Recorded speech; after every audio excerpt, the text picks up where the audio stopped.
And we can always bounce around with topics. Oh, sure, yeah. Definitely. This can be a fun evening. I need to take my kind of big caveat with overplanning. It's my pitfall.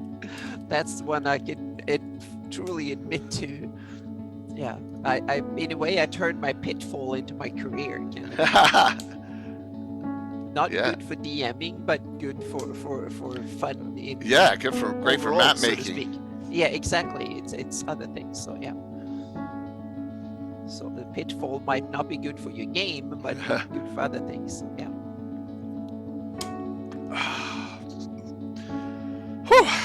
And made it. Yeah. Made it.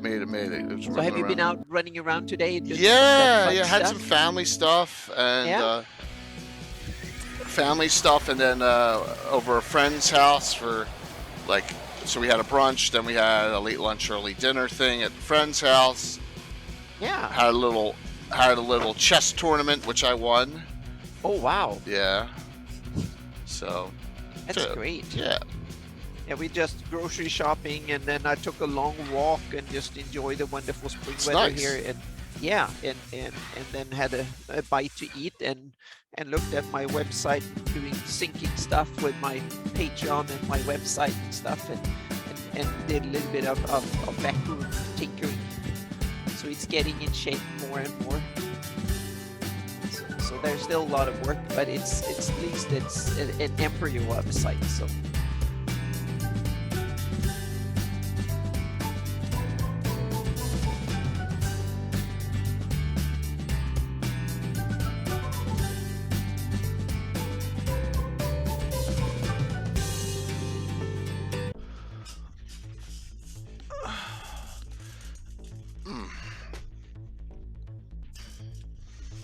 The only thing that stinks about, I had 4 days off, and now it's going to be a long week, work week. Oh, that's true. Yeah, it's going to be rough getting back into the swing. But first full week, so to speak, in a while. Yeah, and then it's I got a 4 week, a 4-time stream this week. We got Wednesday, Thursday, Saturday, Sunday, and the week after that we still got to do a fantasy mapping show idea, right? Yes, yeah, and I'm going to reach out to Nathan Bengi, and just even if we don't have this show, then we have him some show, because he's doing something that is kind of unique. So I think fantastic. Alyssa hasn't come up with any new ideas, so I'm going to run with it. Okay. Yeah. Thanks, Mike, for the resub. 26 months, man. Oh, I need to log into chat. Hey, Phantom, good to see you. Cranking up here for an interesting Gabbin. I'll tell when I get live. It's just like the topic and the guests have changed at least 15 times this week. Yeah. No problem, Michael. Just lurk if you can, man. Would appreciate it. Yep. You can fall under the pitfall. Yeah, that's families in our pit. I'm not sure how many people are going to be watching tonight, but it'll be, we're done all of our stuff here, so. But thank you. It's also for the future. Yeah, for recordings and stuff. And people can view it afterwards. Absolutely. So. Hello, Michael. Awesome. Yeah, I need to look at the Nyron updates. Yes. How'd that game go? It was fun. Yeah, that's great to hear. Yeah, it's awesome. Yep, it's a good game. Yep, it's not my style, but I like to play different style from how I'm running it, because then I learn and get inspired. Very cool. Yep, it's old school gaming, and it's fun. Yep. There's nothing wrong with that. Old school gaming. Exactly, and I'm that weird. I like to run games in my way, in one way, but I like to play in other styles that I don't run, so to speak. So, right. Yeah, so because that inspired me. I might not be the best player in my own campaigns, so it's for me it's a different thing. Playing and running games are two different things.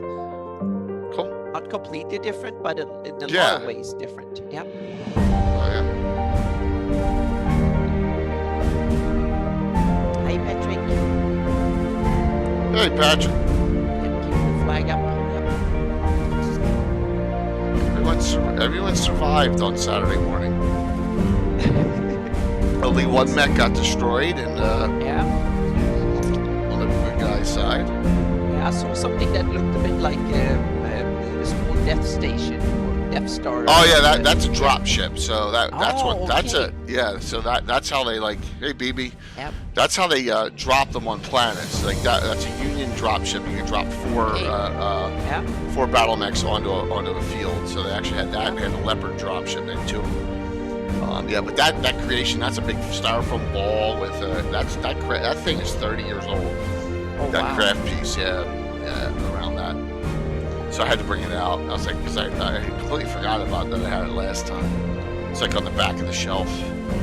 Yeah, so always cool. Yeah, good to see everyone.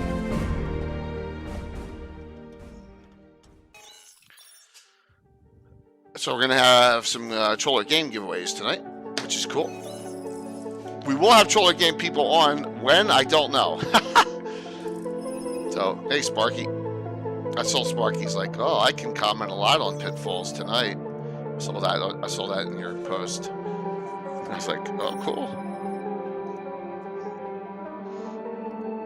Yeah, we're gonna bounce around a lot tonight. Like I said, I've changed.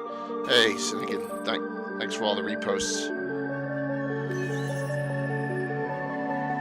Yeah, well, you know, Chuck is got a family thing, and Steven will be, whenever Steven says he can get on, he'll try and get on. So I guess that's a definite maybe, which is good.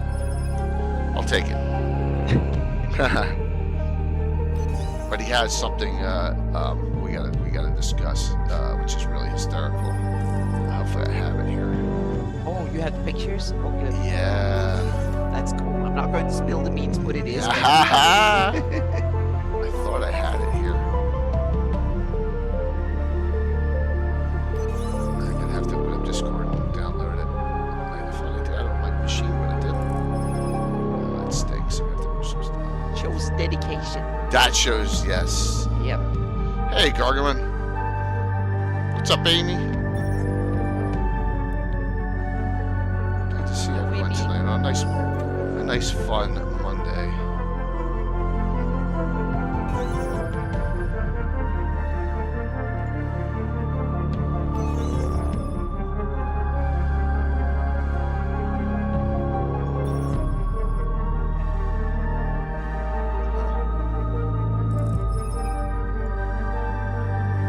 Where is it?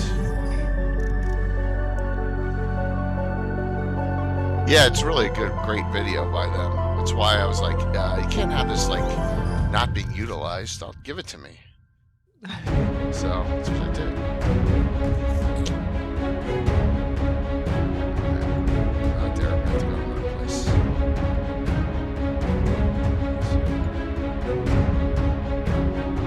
If I don't crash the stream, hey, at least you can hear everyone now. I got through that disaster a couple of weeks. Right? So, Yeah. darling, thank you. Awesome. We make it a hype train here. There it is. Let's hope this is. There we go.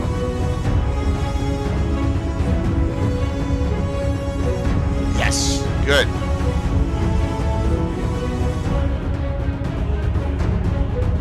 No, it's nice and early here. You got it. That's good.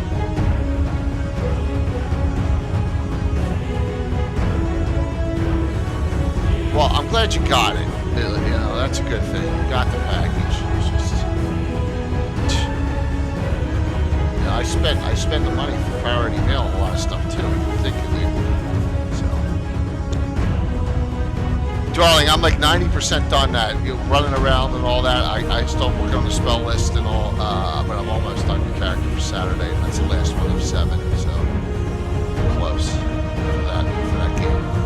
Hold up, I'll just check to make sure Jay's shout-outs are correct. Good, it is. Awesome. Yes, that's going to be a great character. I'm glad you came up with that idea. Well, we can talk about it a little bit. If Steven comes on, we can talk about it. Oh, well, you're going to have to hold on that money until the Kickstarter, right? So, yeah, it's going to be, we're excited. Anna and I are both excited. Yep. So, I really got to get cranking. I got a lot of background research done. All right, tonight. So, like I said, this topic has changed. Oh, how many times? 15. We went from guests to no guests to guests to let's talk about something else to. So I just said, you know what? We'll convert it from a DM's roundtable to a general discussion with some guests if they come on. So almost a hype train already. That's awesome. That'll maybe bump up another. We got a couple cool giveaways from Trollord. I know about. All right, so everyone has pitfalls, right? Player DM and talk about some of them and what to do to avoid them if you can, and that they are not necessarily a bad thing. Well, at least I don't think they are. Maybe the pitfalls are not the right word to talk about the ones that are bad. So, oh my God, Wayne. 5 tier 1s? Holy schmolies. Well, that just maxed it up.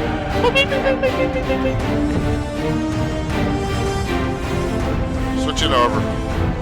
That way you hear a lot of dings. You gotta hear our dings here.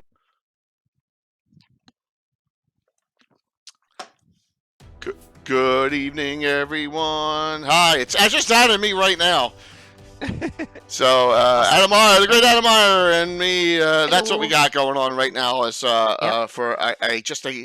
I relaxed Gabbin tonight, finishing up the holiday weekend. You know, so thank you so very much for that. And we got a nice hype train rolling already. So this is kind of an in-between week, and we're gonna have some good. We're gonna have a great topic next week. But tonight, let's babble about some things here. I guess let's just gab about some things, Anna. First off, we should have Steven Chenault should be on at some point. He's told us I'm going to try and make it on. It may not be as late as 9 Eastern, which means we'll extend the show if we have to. If Steven comes on at 9, I'm not going to end it. We'll extend it by 15, 20 minutes just to get him on. There's a lot of things we can't talk about, so Yeah, exactly. And Chuck may pop on. Tim may pop on. Everyone's got family commitments. I'm cool with that, and I understand that this is a tough night. All mine are done. Yours are done, Anna, so it just works for us. I'm trying to do some shout-outs for some people that are on here. All right, so let me set up the giveaways first. Troller Games always steps up. So we have one left. We have one. I'll show these in a second here. Let me go over to this. JJJ, we got that. Oh, thank you for the follow as I'm doing this. Wonderful. We go to Cloudbot giveaways. I'm talking to myself, sorry. Like I always doing, and set it up here. Hit this button, and then everyone should be able to sign up. It's all going to be digitals tonight. There we go. That should work. All right, it should be able to exclamation point drawing. So, 2 things that we're going to do, and it looks like someone hop us over to level 3, and I'll add one more. We got the brand new, and I have this in hard copy. I have this, the Adventurer's Spellbook. This is really cool from Castles of Crusade. Okay, we're going to do that in a really nice. That's a digital copy, at least one of those. And I still have one left of the white box in digital. All right, that we gave away a couple weeks ago. And that's this one. I'm just throwing stuff on the screen willy-nilly. Did that go up there? There we go. And this. So we have both those. Both those running, and really cool, both in digital copy, and we'll be giving those away tonight, courtesy of Troller Games. So the pitfall of DMing and playing, man, like any given week, Anna, I they're everywhere for me. Well, but you also DMing way more than most DMs will ever do, and you also doing it publicly, meaning you do a lot of other things. Meaning most DMs that they run, when they run games, then you run games for your friends, either at the table in in eye to eye, so to speak, or you do it online. But you are among these DMs who stream their games, and then all of a sudden it becomes way more difficult because you add a whole new dimension, meaning you have a bunch of spectators around that you need to keep happy as well. And so you and John and a whole bunch of others, Wiley and so on, who do streaming games, that adds another dimension of complexity, both technical and also meaning workload that you need to. It's crazy. I mean, you're absolutely right that the wrong button syndrome and stuff. So streaming. So I don't want. Streaming is not something I want to complain about. You know what I mean? That's the last thing I want to do on this is complain that because I bring as Jimmy Duffy says, you bring it on yourself with the streaming world. But as far as a DM, the last thing you want to do, Twitch dropped. Did Twitch drop for anyone else? It worked for me. Is it still going on? Alex Stabinsky said at least the chat. We are still up. Did it drop for anyone else? Thanks, Mitch. Okay, it may have just been Alex. Yeah, it just buffered a bit. No, Alex said. Alex texted me about 30 seconds ago. Okay, so streaming's a different world, and maybe we'll talk a little bit about it. But when we talk about pitfalls, streaming could be a pitfall, meaning don't do it unless you really want to kind of challenge yourself and do it. And it's kind of cool because what you do is that you give the wider world a chance to get into your games and stuff, which is, even if they don't play directly, which is fun. So you're doing a service to the gaming community, definitely, by streaming games. And I don't want to say that I'm the greatest be-all, end-all streamer in the world, but I just note that I do it because I enjoy it, and I love bringing the content out. But and I haven't streamed my games yet, so to speak, because I realize how much extra work that is. So in order to stream a good game, you got to DM a good game first, right? Mm-hmm. And that's the challenge. And I'll give you a pitfall that comes up with me all the time. He totally missed what I missed what you said. Wait a minute, Mike. If you were looking for people to have tonight, you should have asked me. We could have discussed Cloaks of Visibility. Mike, I guarantee you that Saturday night I'm going to hear it from you at least 22 times, right, on the Cloaks of Invisibility. So I'm sorry I missed that. Cool. There you go, as a joke. But and trust me, I guarantee 100%. As far as the Cloak of Visibility goes, Mike, there won't be one in it Saturday.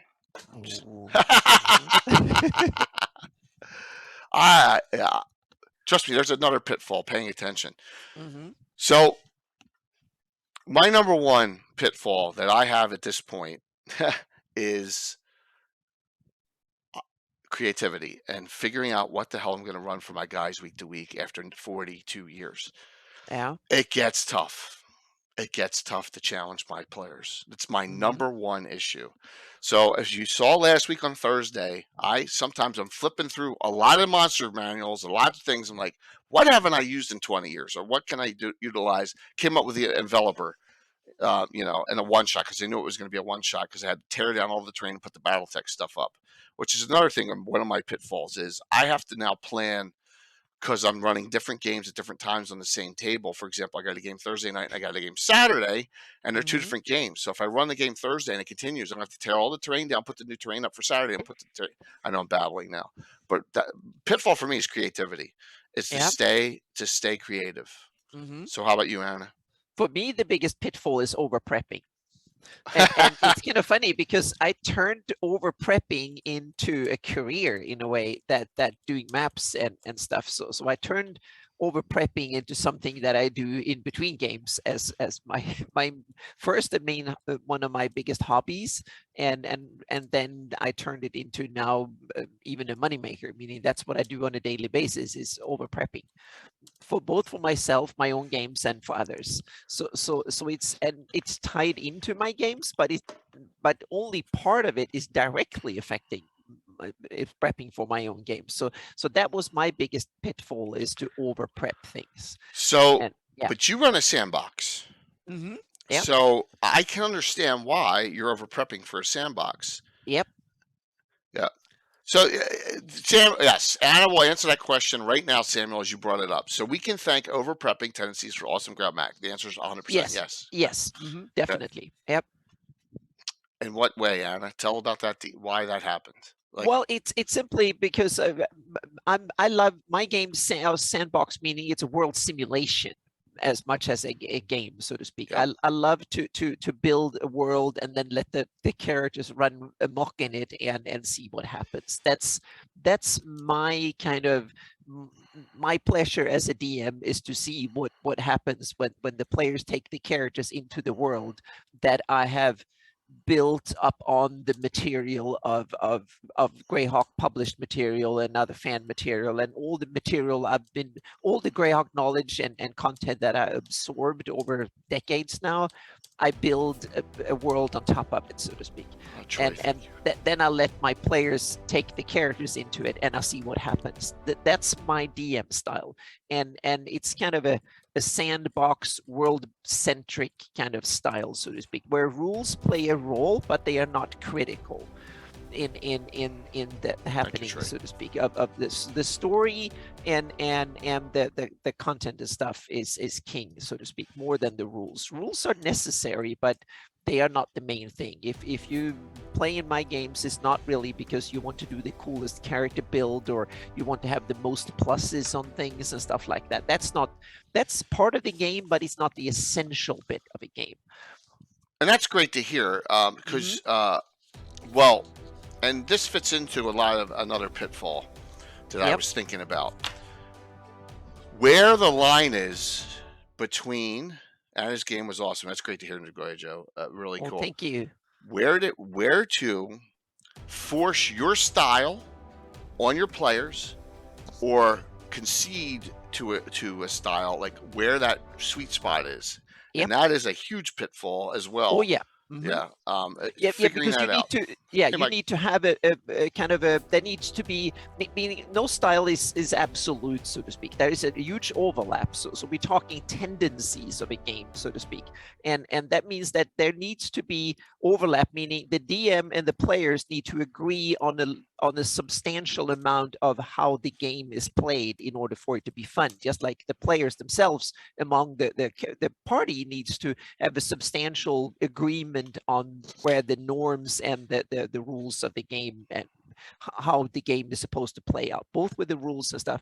But I think there's a hidden factor here that I think most DMs need to figure out, meaning you need to figure out how you want to run the game, because and those comes in factors like what rule system should I use, which edition of D&D do I want to use, CNC, do I want to run a game with a lot of cool silliness, and do I want to get like loosen the strings and just have fun a lot, so to speak, or do I run a super serious game?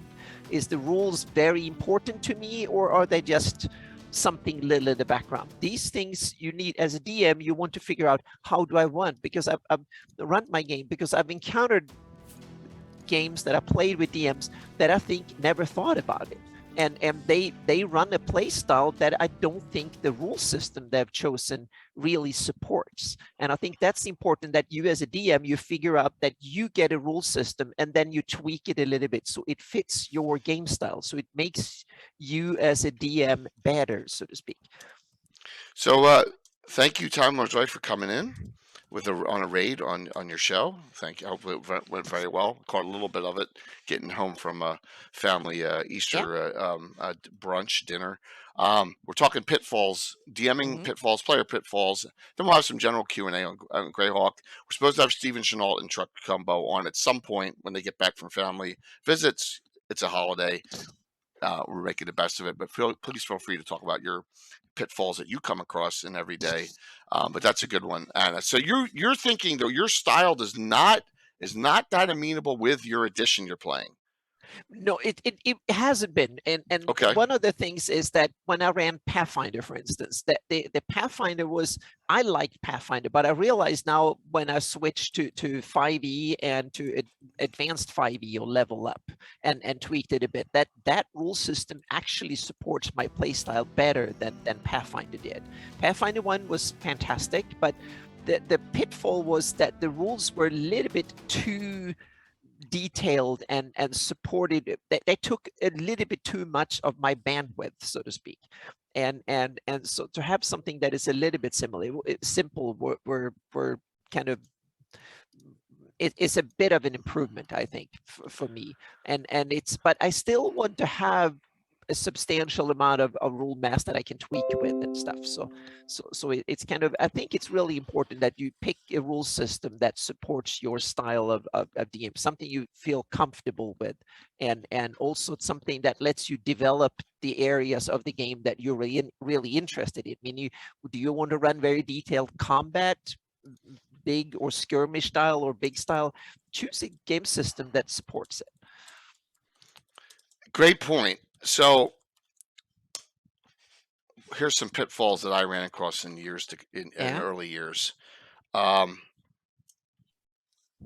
This is me paraphrasing. Okay, everyone. The early 80s. Fighters suck. Mm-hmm. Yeah. Rangers and paladins are so much better. Yeah. Fighters were the orphaned character class that never got any much fun, so to speak. So hence weapon specialization comes out, and this is in the Ars Arcana, right? And then, well, now fighters are too powerful now. You're giving weapon specialization to rangers too, so there's always This is what we had to. This happens year after year after year, and that's why you have to. And I'm not saying dump your system and jump into a new system. That's not what I'm saying. I'm saying is, and a lot of DMs don't understand this, and I think it's just because we have so many new people playing over the last 10 years. Yeah, it's okay if there's a rule you don't like to get rid of it. It's your game, you know. So like, and I'm just using these as examples. We got to, hey Nicole, thank you. We got to the point where added stuff, taking away stuff, you know, like for example, multi-class fighter mages, fighter thieves, they can't do weapon specialization. It's only a straight one-class fighter. And our game can get single and double specialization, and there's some other classes. We've tweaked it. We've also tweaked it. Hey, Mike, we got a great topic coming up on Wednesday. I'll talk about Dice Legends. Wow, we got a lot of people hopping in. If everyone knows, I was on Dice Legends show last week, which was awesome. Very nice show. We got 3 giveaways tonight too. Bouncing around, everyone. We got two Troller Games digitals, the Adventure Spellbook, and the White Box set, which is a tribute to the original White Box D&D set. All 3 of them digitals, just exclamation point drawing. All you have to do is be on to claim. So note that I have changed rules 1,000 times in the last 42 years because you run into a spot where you're like, this rule doesn't work anymore, or this rule is too crazy. I'll give you one that I really hated.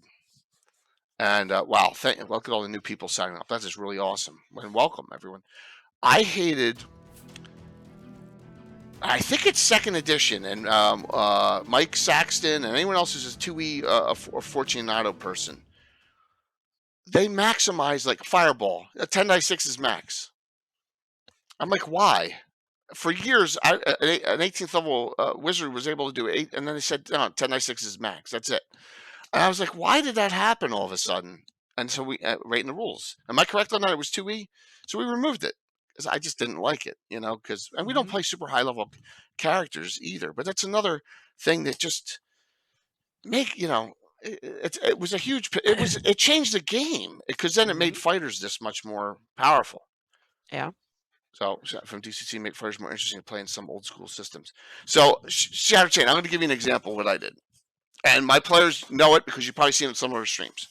This is just an example. And we're going to bounce, like I said, we're going to bounce all over the place. I'm going to talk too fast tonight. straight fighters still with specialization are cool, but they don't have any abilities. So I love stealing from other sources. So I stole, and you've probably seen this in our games, the battle and demoralizing shout ability, battle shout and demoralizing shout right from World of Warcraft. And added that in, and that's a free action. And this is 1E2 we play, where they can do a shout and everyone within 10 feet gets a +1 hit, or you can demoralize your enemies and they get a -1. So it's one of those things that I added. I don't know. We added that 8 years ago. That's a guess. So, yeah. Well, yeah. Thank you, Porteous. And remember, this is a great community. So note one thing: we have a Greyhawk Creatives stream team, and we also and Kayla's fantastic at Time Lord's wife. Please, always, everyone follow her. Follow all the community streamers we have. We have a great community of them. We're common pitfalls. We're learning how to DM better. That's a great one. I'll get to that in a second, Maddie. So Anna and I can handle that one. So, how come you never play with high-level characters? I do play with high-level characters. In fact, Anna played in one. Anna played Mario at the first fundraiser, and that we were running 16th level characters in that adventure. Why don't we play super high-level characters? Because our campaign doesn't work that way. Our characters start to kind of get retired at that level. But once the Blue Moon, you're throwing a high-level game. I ran Lord Gazumba live stream about 6 months ago in Xanthoria by Tony Winslow Brill. We run our super high level characters in that adventure. So it just depends on the campaign. But great, Mike. It's a great question. Okay, thanks for the sub. I'm at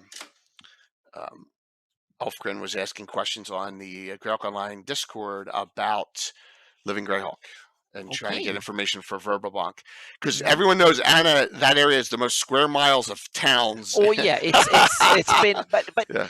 It's understandable. It's the area in Greyhawk that has been developed the longest, so to speak. The area for Verbalbank around Nolben since the Homeland, since like 1970s. That area was developed even before the first published Greyhawk documents came out, so to speak, and products. So it's understandable that it's got a lot of love and attention over the years. So that kind of adds up. So great to see everyone tonight. I know a lot of people have just come in recently. Thank you for the raid. We're gonna go. We may run late tonight because Steven Chenault's supposed to come on like around at 9 Eastern. Okay, so if he does come on, that'll be it. Curtis, good to see you. So Maddie has asked a great question. I want to let's tackle this, Anna, you and me. What are common pitfalls when learning how to DM better? I'm going to tell you one that I think, and that is you attempt to force yourself into a style or into something because you think your players want it, and it's not the style that you want to do. You need to do a happy medium on that. I think that's a number one pitfall. Don't I'm trying to think of an example that I have the no just no mode, everyone, right? And that is when I just say, if I let my guys, no. I'm saying guys because of my Thursday night players. I'm not talking, I'm using it as a generalization on guys, by the way, everyone. I rarely use the no just no mode in a Saturday night special with other streamers. I tend to bend the rules. I get in trouble for bending the rules. Did everyone see Todd Stashwick's game where I let him burn 7 special hero points to cast another 3rd level spell? Yeah, I would never do that in one of my regular games. No, but I think that shows flexibility, because you made a statement saying if you burn all this, and it's also because you're streaming, you need to cater to the audience, which means that you have to do, if there is no audience and it's just your home game, whether it's played around the table or online, there is no one else, and you only need to cater to the players. And it's important. Then all you need to worry about is that the players having fun, and that they will have fun in the future, so to speak. Yeah, I did hamper Luke. Maybe that's why Gaetano, because I said no to Luke Gygax at one time. Yeah, that could be one of the reasons. So yeah, consistency is a pitfall, so to speak. Yeah, it was 7 special hero points, Dale, that night. Yeah. Todd Stashwick burned 7 out of 8 because he had already cast his 3rd level spell and was out. And I don't do short rest or anything like that. Yeah, it's lucky Yeah, Sparky said at the end of the day, DM's God. I think that's you don't want to say you don't want to say that. You want to say no, DM's final arbiter. How about that? Yes, exactly. Yeah. Yeah. But I think it's what it shows the fact that you need to know the rules in order to break them, so to speak. You need to understand and know the rules. So when you break them, you need to understand what the consequences will be long term. And that I think is really important, to know and understand the rules, and not only know the rules as written, but you need to know how they function. And that's the thing. It's not only understand what's written in the text, it's how will that affect gameplay long term, short term. And that is something that only can come with experience. So new players or new DMs, I suggest that you set up mock fights, small mock fights with a couple of characters versus a couple of monsters, and you run the combat. If you don't run it with anyone else, run it with yourself, just to run through how combat works and look at the rules, and then start figuring out, how do I want to interpret this and stuff. That is I think it's one of the things. So you get a little bit of a, because there's part of it is intention and stuff, but it's also the handiwork, meaning I switched from using one tool to using another tool, and all of a sudden there were different stuff, and how do I put together, meaning how do you take notes effectively, meaning what do you need to write down in order to remember it 5 minutes later or an hour later, or what can you run from your, just from the seat of your pants, so to speak. And that is important, so you don't mess up. For example, now when I shifted tools, I didn't realize that it didn't save the state at the end of the game. So now I have to recreate the situation out of memory when we start next time.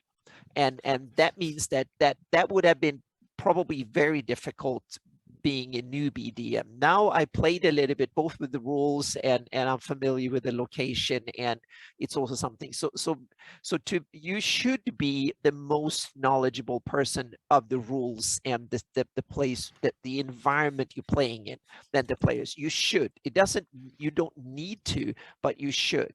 So you should over time strive to learn as much as possible.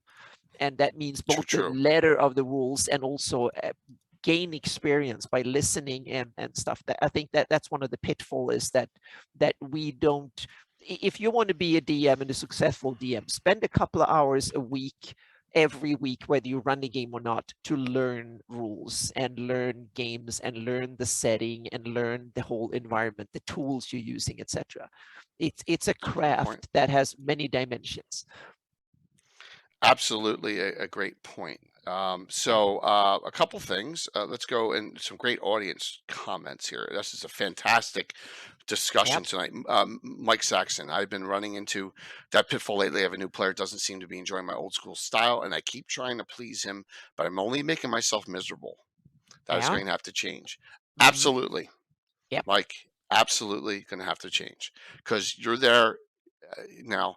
If it's one person, everyone else is enjoying themselves, you're going to have to make some tough decisions, unfortunately. If you tried all avenues, then you may have to make some tough decisions, but maybe there's some ways out of it, you know. So Samuel said a great thing here. If a DM makes a fair and reasoned decision, it keeps it consistent. That's my problem, though, Samuel. I don't but my players understand, my regulars, that the Saturday night games, the special events are, for entertaining the greater community, right? Which sometimes I make different calls than my regular hardcore group. But I make consistent calls between those groups. The majority of players will be 100% fine, even if they disagree. Yes. Sparky just said it's not licensed to run amok and slap your players down every turn. Right. You have to roll fair, but still reserve the right to say no at the end of the day. Correct. Great point. And then Dale just said, sure, just the other day I told my friend he was technically correct, but I will always respect the DM's decision. Rule 0 greater than rule 1+. So great point. So it's all great points. Yeah. And I think one of the pitfalls you often do, and I remember I always did it in early on in my DMing career, is that I loved my monsters and my NPCs, and I started hating when the players just mowed through them and killed them off left and right, and I started like, damn, you destroying my creation. I spent 10 hours figuring out a backstory for that NPC, and now you're just murdering him right off the bat, so to speak. So realize as a DM, you have unlimited resources. You can bring in as much meat and spells and monsters or whatever you want to kill off the characters. Don't worry about it. If they go mayhem and just overpowering everything you have, let them have it, so to speak. You are not playing against the characters and so on. So don't worry about it. Always try to see the long-term game. You're there to entertain the players long-term.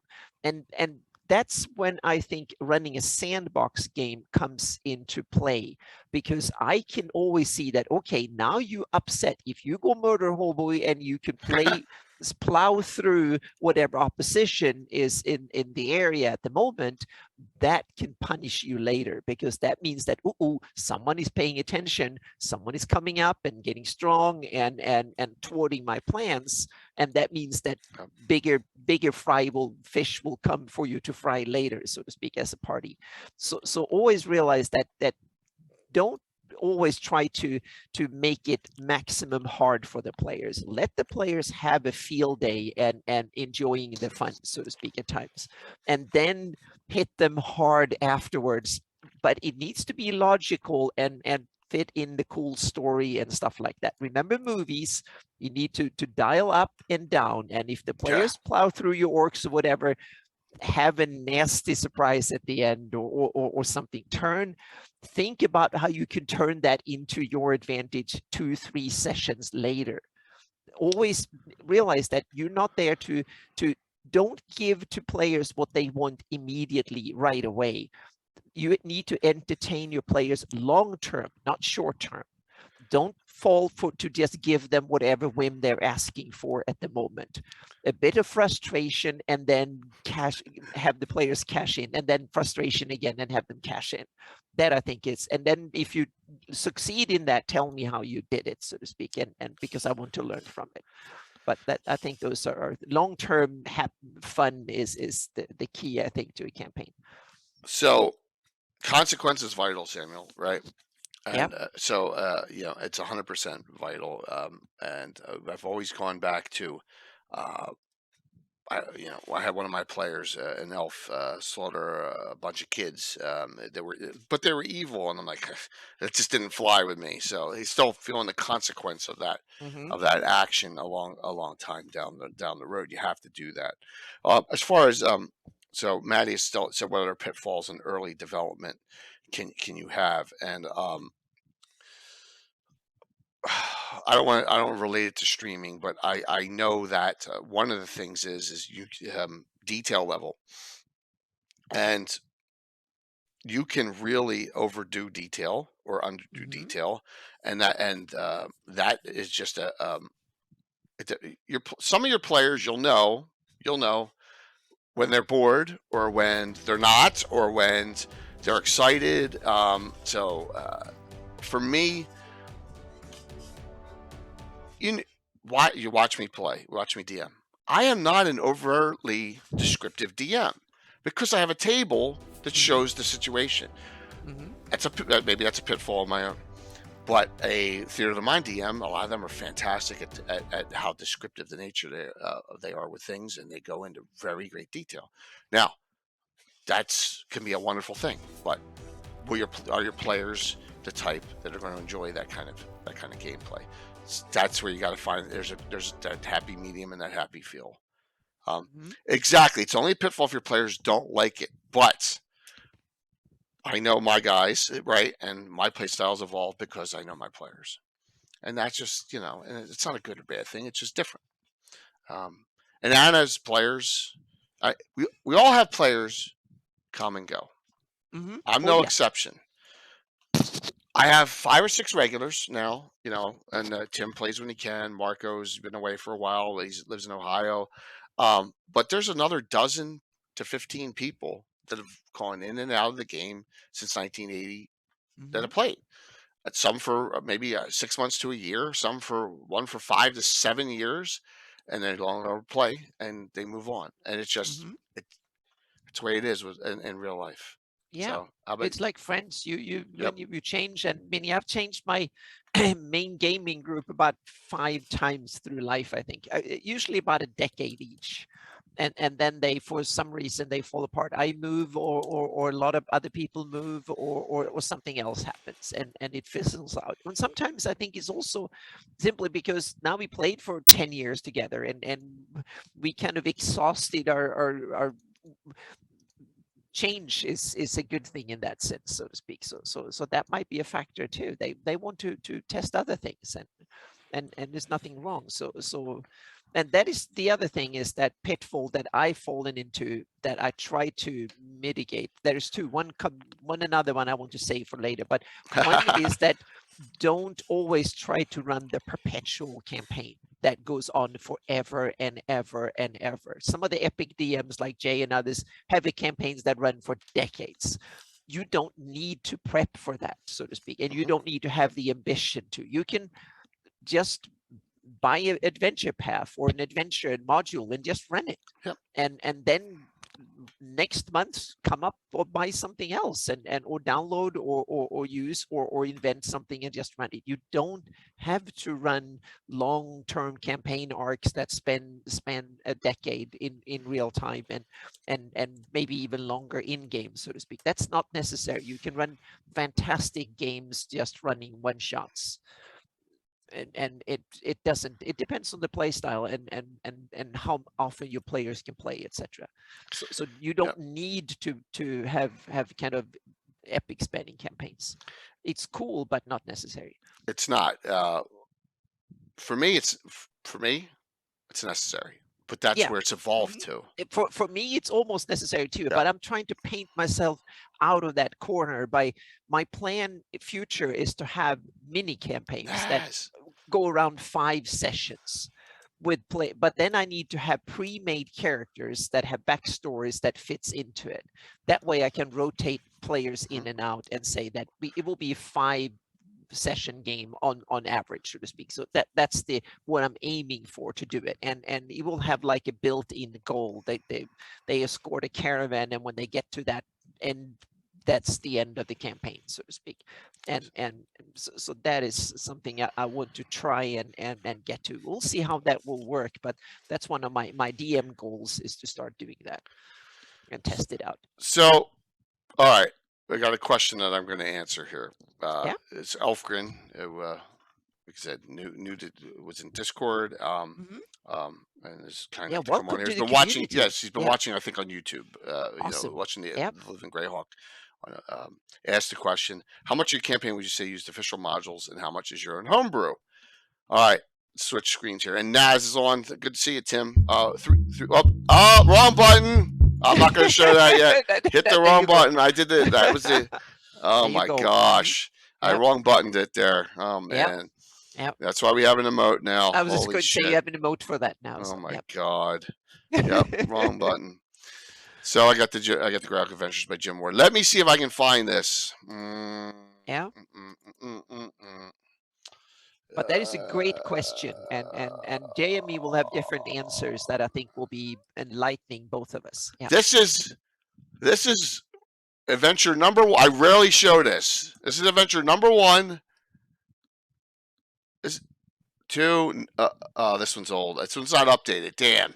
Yeah. All right. That one's sorry. It's missing. It's missing the last 9 adventures on this one. I probably didn't. This is a PDF, so I'm missing 944 through 951, which we've run already on this. Earlier on, it was probably 50-50 adventures. Like for example, if we come back all the way down here, I think there's Chaos Rising. That was a big one. We come all the way down here to, oh my god. Some of them were reruns. If we come down to, here's Temple Elemental Evils number 38. Okay. By the way, the one after this, Cavalier School, 39. That's the founding of Altamira. That adventure right there. Yep. 39. Yep. Look, then we ran Ravenloft. There you go. Shokanth, Citadel by the Sea, Tharizdun, Castanamir. There you go. Destiny of Kings. They're all regular adventures. So early on, maybe 40%. What's up, Daka? Hey, good to see you, Vancouver. And then now it's the last published source module I ran was Against the Cold of the Reptile God, which was right here, number 894. All right, that's the last one I ran. Now there's some in here. Crossbows and Crossbones was by Sean Reynolds. I got a hold of that, and there's some in here that are published from third parties. But you're looking at 15% at most is now oh, it's all homebrew for the most part. So Yeah. hopefully that helps with that answer to that question. So it's gotten more and more homebrew in Greyhawk. So hopefully that answers. And the reason that is because as you have more characters and as you have more, you can't when you run canned good stuff, it's tough to shoehorn it into where you're playing. Mm-hmm. You can't keep on shoehorning things into, like, Temple. You know where that is. I moved Cult of the Reptile God. Tino, thanks, man. I moved Cult of the Reptile God into the Narwhal area because it fit there. Because I'm never going to be in the Grand March ever. So, views published, but most of the time it deviates from home, which is cool. That's a good way to do it too. Yeah, absolutely. And it's a matter of how much time I'm running, stuff every week. So, so Tino introduced me to Tino. What was the violin player last night? I followed him back. He's a partner. It was really cool. I was watching Tino was doing work on late night. It was doing work on Portrait Workshop for a special project we won't discuss, and a violin player. He was new Baroque. He's really cool. I checked his stuff out. Unbelievably talented. yeah. So we followed each other, which is neat. How do you craft a homebrew adventure? Okay, so question. Pitfall. Yeah, and Matthias has an awesome, that's good follow-on question. Yeah. I think I prefer homebrew, but they can modules so you get the flow of the system. So there's nothing wrong. Listen, there's nothing wrong, and we've done some discussions on where to start in Greyhawk. We have a great one. Great Gabbin. It's about 18 months old on how to get started in Greyhawk and what adventures to use. I would go back and watch that one after this is over or sometime during the week. You got Hamlet, you got U1, you got N1, you got Citadel by the Sea. You got all these great published source adventures that you can utilize. There's nothing wrong with doing that. You got to start somewhere though, right? So I got 25 of these notebooks, and I just started writing notes down. Each book of these is for each campaign area. This one is for the Narwhal. It's got all my crap notes in here. Got previous adventures, notes in each book. Yeah, it's probably something I've run. Like I just ran. Here's one I ran. Rangers of Arkwood, Creation's Edge Games. There, I ran that in there. Yeah, so just start taking notes down. I got a book. Yeah. I got a book for the special groups. It's there somewhere. This is for Saturday night. I don't want to give away Saturday night, but Saturday night's going to be challenging and silly at the same time. Coming up this next Saturday night special. That's a good mix. Yeah. Here's another notebook. The covers are falling off. And I got about 25 of these. So, Maddie, I don't know if that helps. Yeah. But the way I do it is that I first of all, I kind of it's a kind of a two-pronged process. One is that I have ideas for scenes or things that can happen, so to speak. Meaning, I have one kind of weird scene to say, okay, there's a tax collector coming to town with the village, and he's going, and all of a sudden the rich people need to hide their treasure, so they kind of quickly cajole the adventurers to go out and run out in the bush to dig it down and stuff. And then the characters have three options: either to steal and take off with the treasure, or to hand it over to the tax collector, or to bury it and get the rich. So that gives the players option. That was kind of a plot idea I had. So then I just said that, but that's not an adventure or a story arc in itself. It's just one little story element. So what I have in my notebook, my Evernote and my Obsidian, I have a little notebook that I just put down ideas like this, and they can pop up anytime. When I'm walking, I'm sitting studying, doing something else, whatever. So then I just use my phone and I just type in that idea, and I just plot idea, and I kind of get these ideas. Then they accumulate over time, so to speak. That's one thing that I use in order to create adventures. The other one is that I read lore and I listen to the podcast and adventures and stuff like that. So then I say, oh, I put for this campaign, like Shieldlands was an interesting area for many reasons. One of it was simply it was a challenging area to map because there's hardly any details. It was like, and I always try to do the most difficult things first.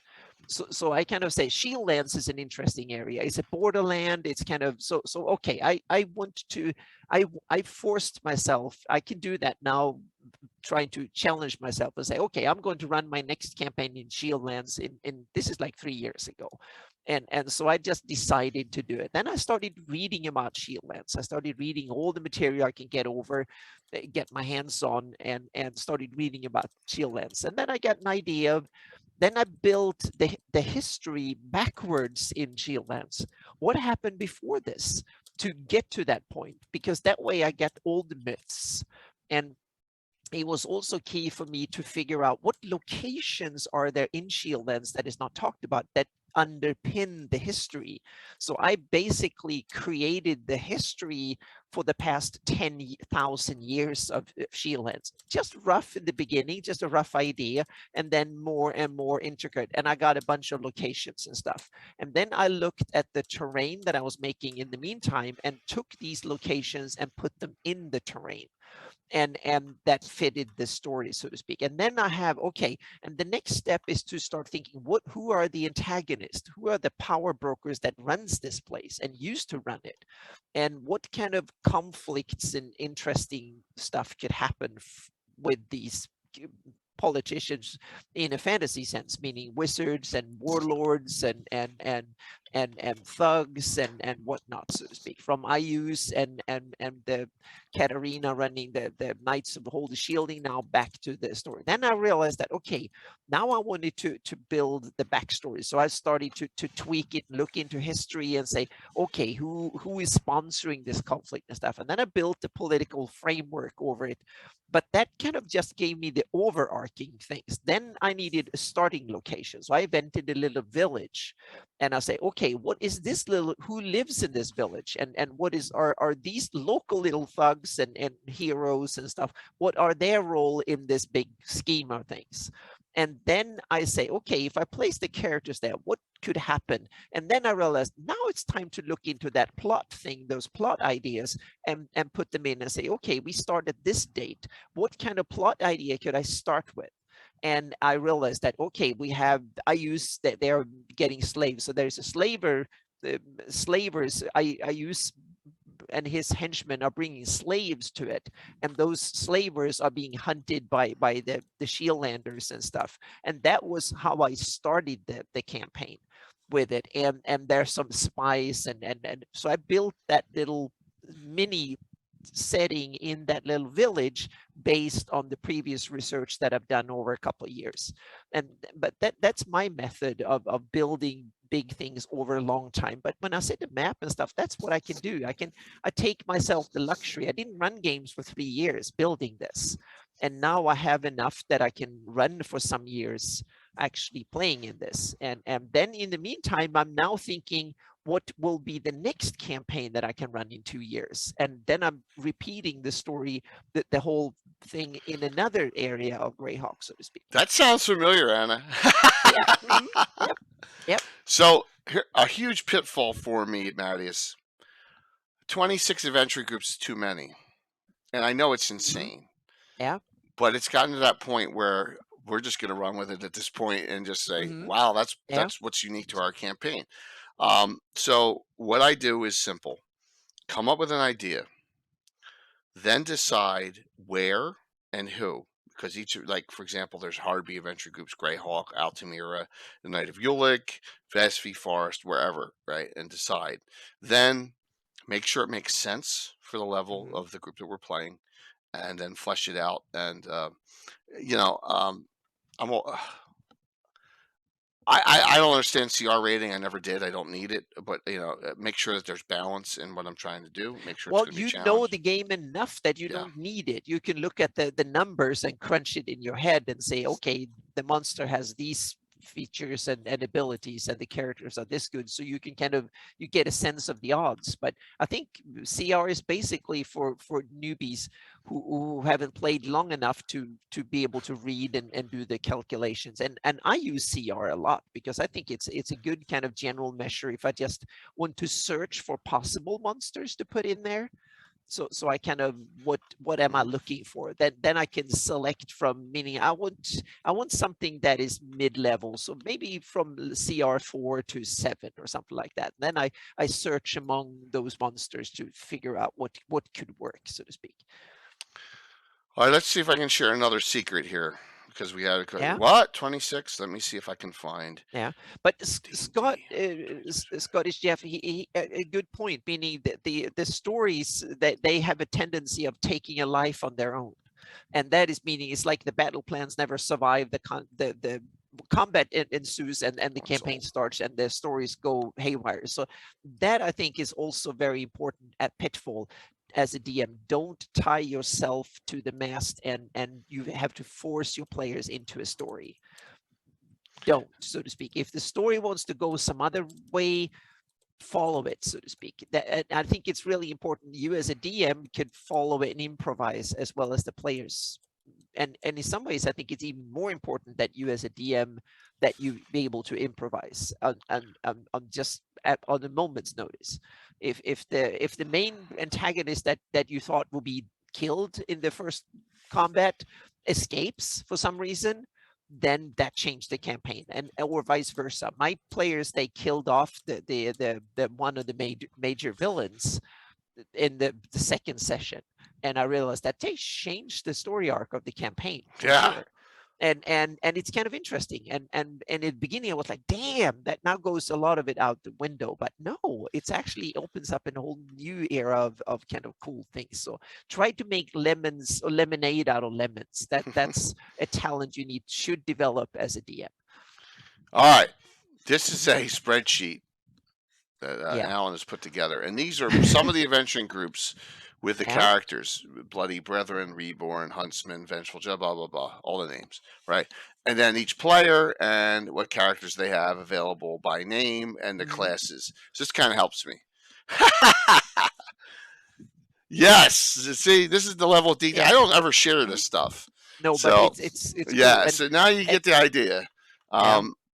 Elfgren has a great question that ties into this. So go for it. Yep. Yeah, and it's how do you keep your notes? And I think that's really important. And back in when I started gaming, that was, computers were in its infancy and the internet was not nowhere to be found. It was invented but not useful, so to speak. So I did what Jay showed. You had binders of stuff. I still have like 5 binders of old Greyhawk, my gaming material. Nowadays I use 2 main tools, or 3. I use Evernote as a way of taking quick notes. There's many platforms, so to speak, that I have on my phone and stuff with me at all times. So when inspiration strikes, I can just jot down an idea, so to speak, or rule tweak, or an idea for a spell or an NPC or a plot. So whenever it hits you, just jot it down.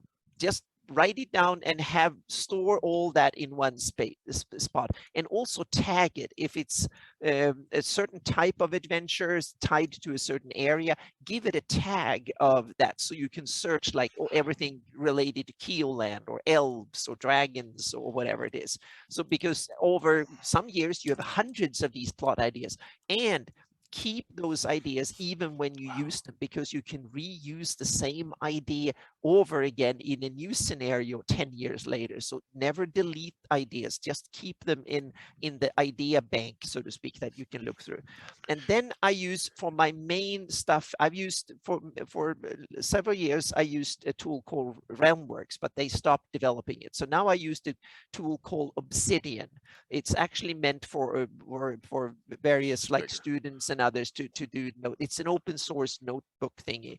So, and the link is obsidian.md. It's an open source thing that stores information, images and text, and you can search for it. And it's a fantastic tool. It comes with a whole bunch of role-playing games plugins for die rolls and a whole bunch of stuff. It's an amazing tool to organize your campaign. So that's what I'm using for organizing it. And then I use Fantasy Grounds so far still for my moving tokens around and showing maps to my players. And the Obsidian has a tool for sorting out the combat, and I can have stat blocks, I can do die rolls in there, and stuff like that. So I have all the spells, I put in all the rules in there, and I don't use books and stuff during gameplay. So I actually put every rule in there for two reasons. One, I learned the rules as I put them in. And second, it's also a way for me to tweak the rules. If I want to change something, I just change the rule in Obsidian. And the other cool thing you have with a tool like that, you can share the rules with your players. Yeah. So they can install it, so they have all the house rules, and the rules are tagged and stuff like that. And you can, if you come up with, this doesn't work, I want to change this rule on the fly, you make a note that from now on I'm changing the rule, and then you have the old version still around. And then after a while you can compare, was this a good change or was it a bad change? And that builds experience, so to speak. So for me, those are the tools. But you can use, there's so many cool tools for this. There a lot of the VTTs, like Foundry VTT, has a lot of this functionality built in.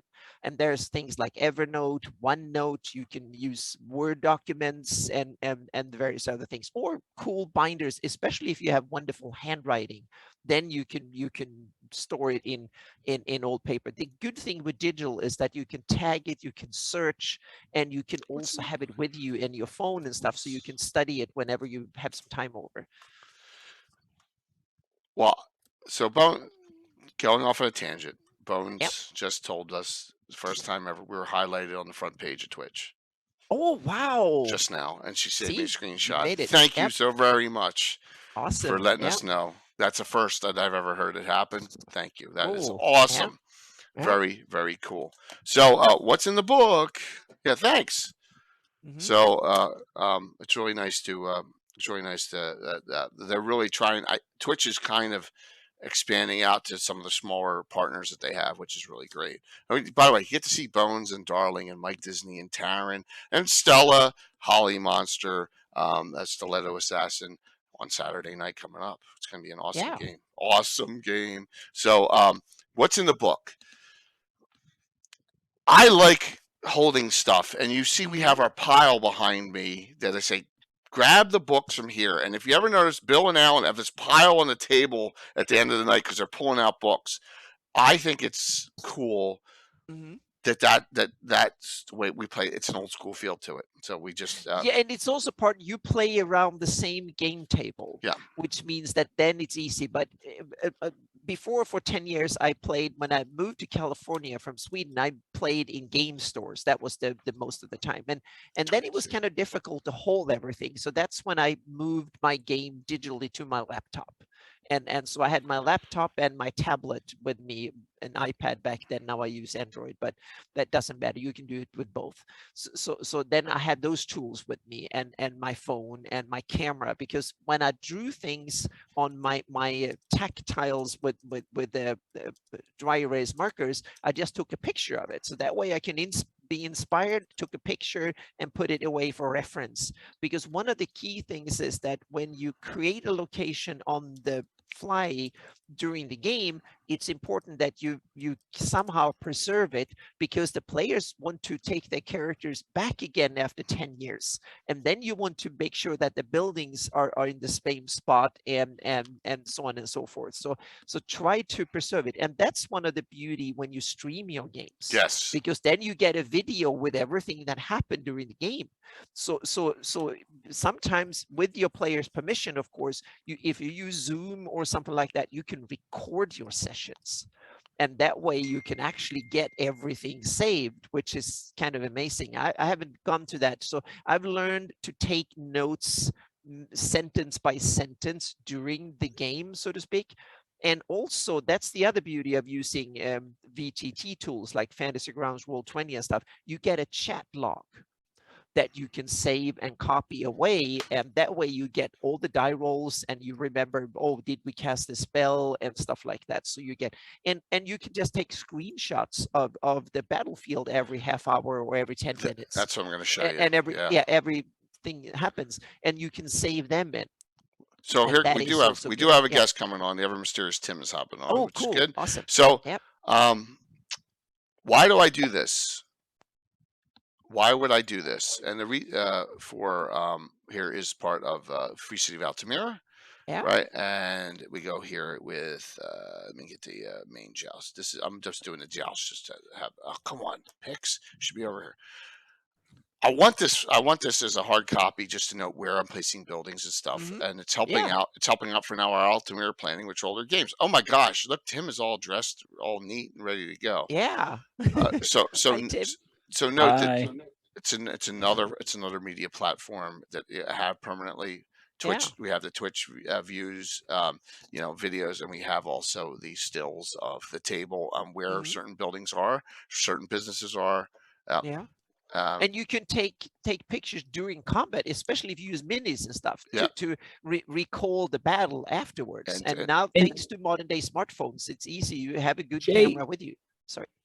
Jay, isn't there an adventure where they're actually in the part of the game, they actually have photos of a table laid out like that? Wait a minute. Yeah, I know you're busting stones here. I was just going I'm not busting. I'm saying, isn't there a module that actually has photos of tabletop miniatures that kind of illustrate kind of what's going on in the adventure? Jay, you mean Horror in the Holes?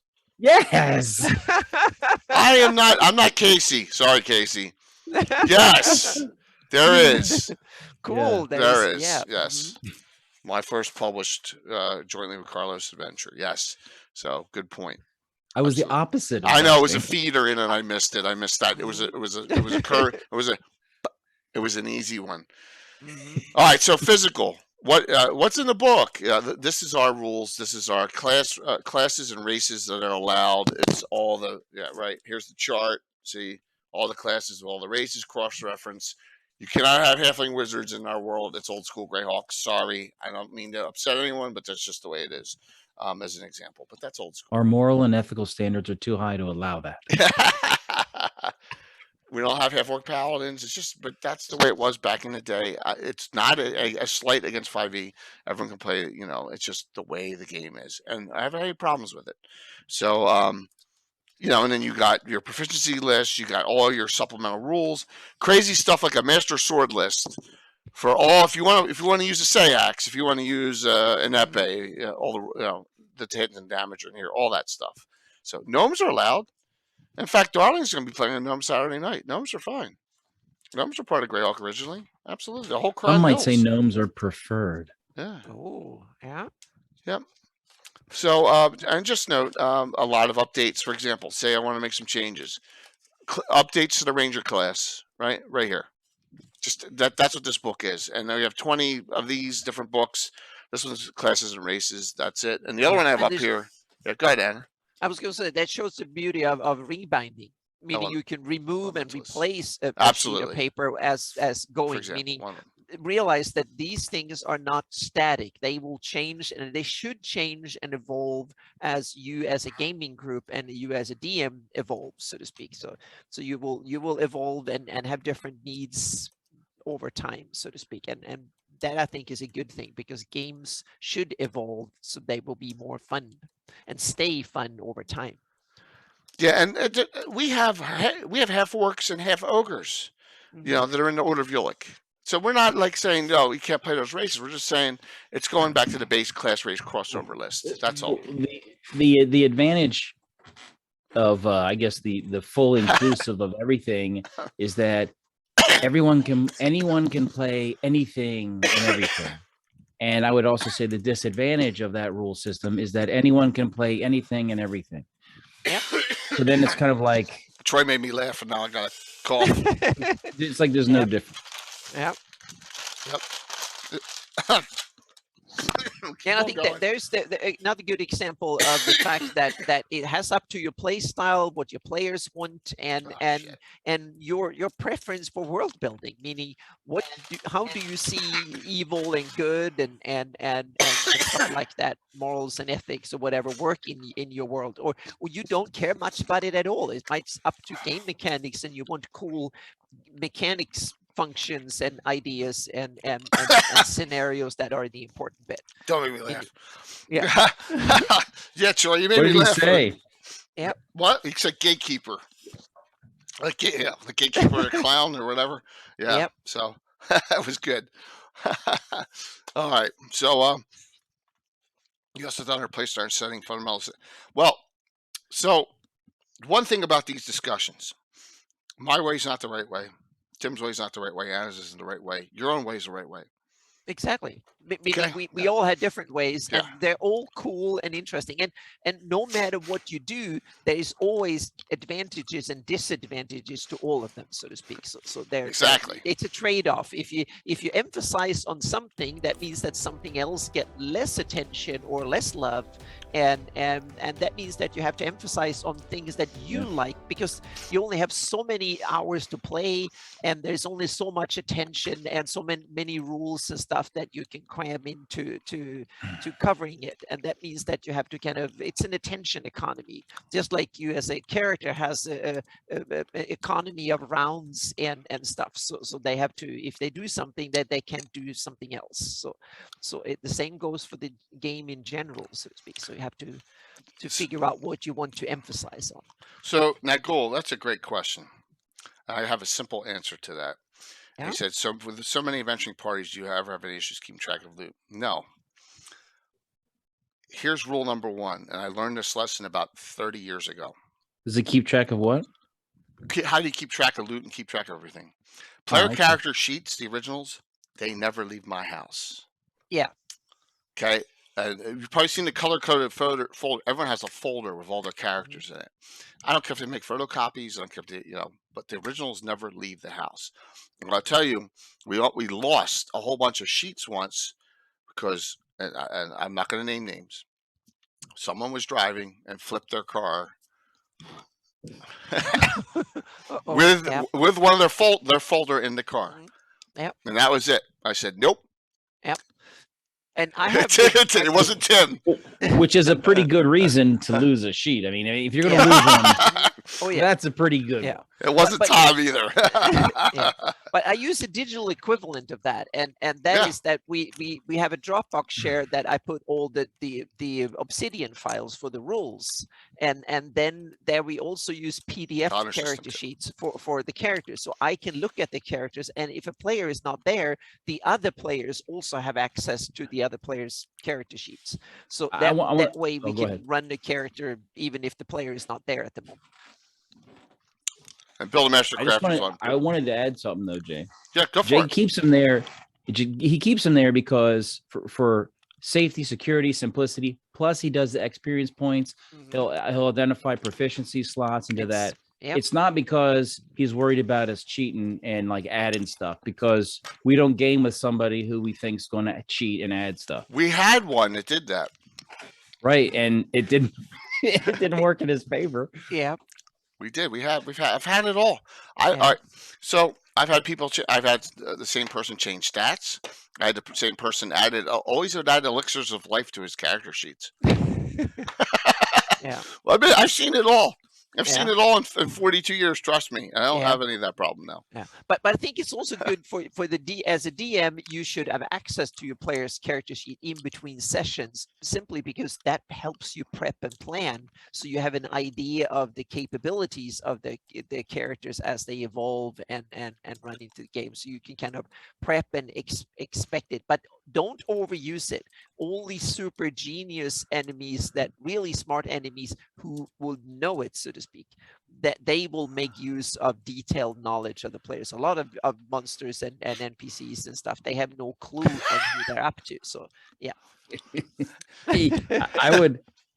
I'd like to say too, one of the funny things about this guy, he'd always increase his constitution, right? But not because he wanted to have the high constitution. And every time he died and got raised, you lower your constitution, right? So every time he would lower, he would lose hit points, right? Like that's what happens when because you're losing that bonus.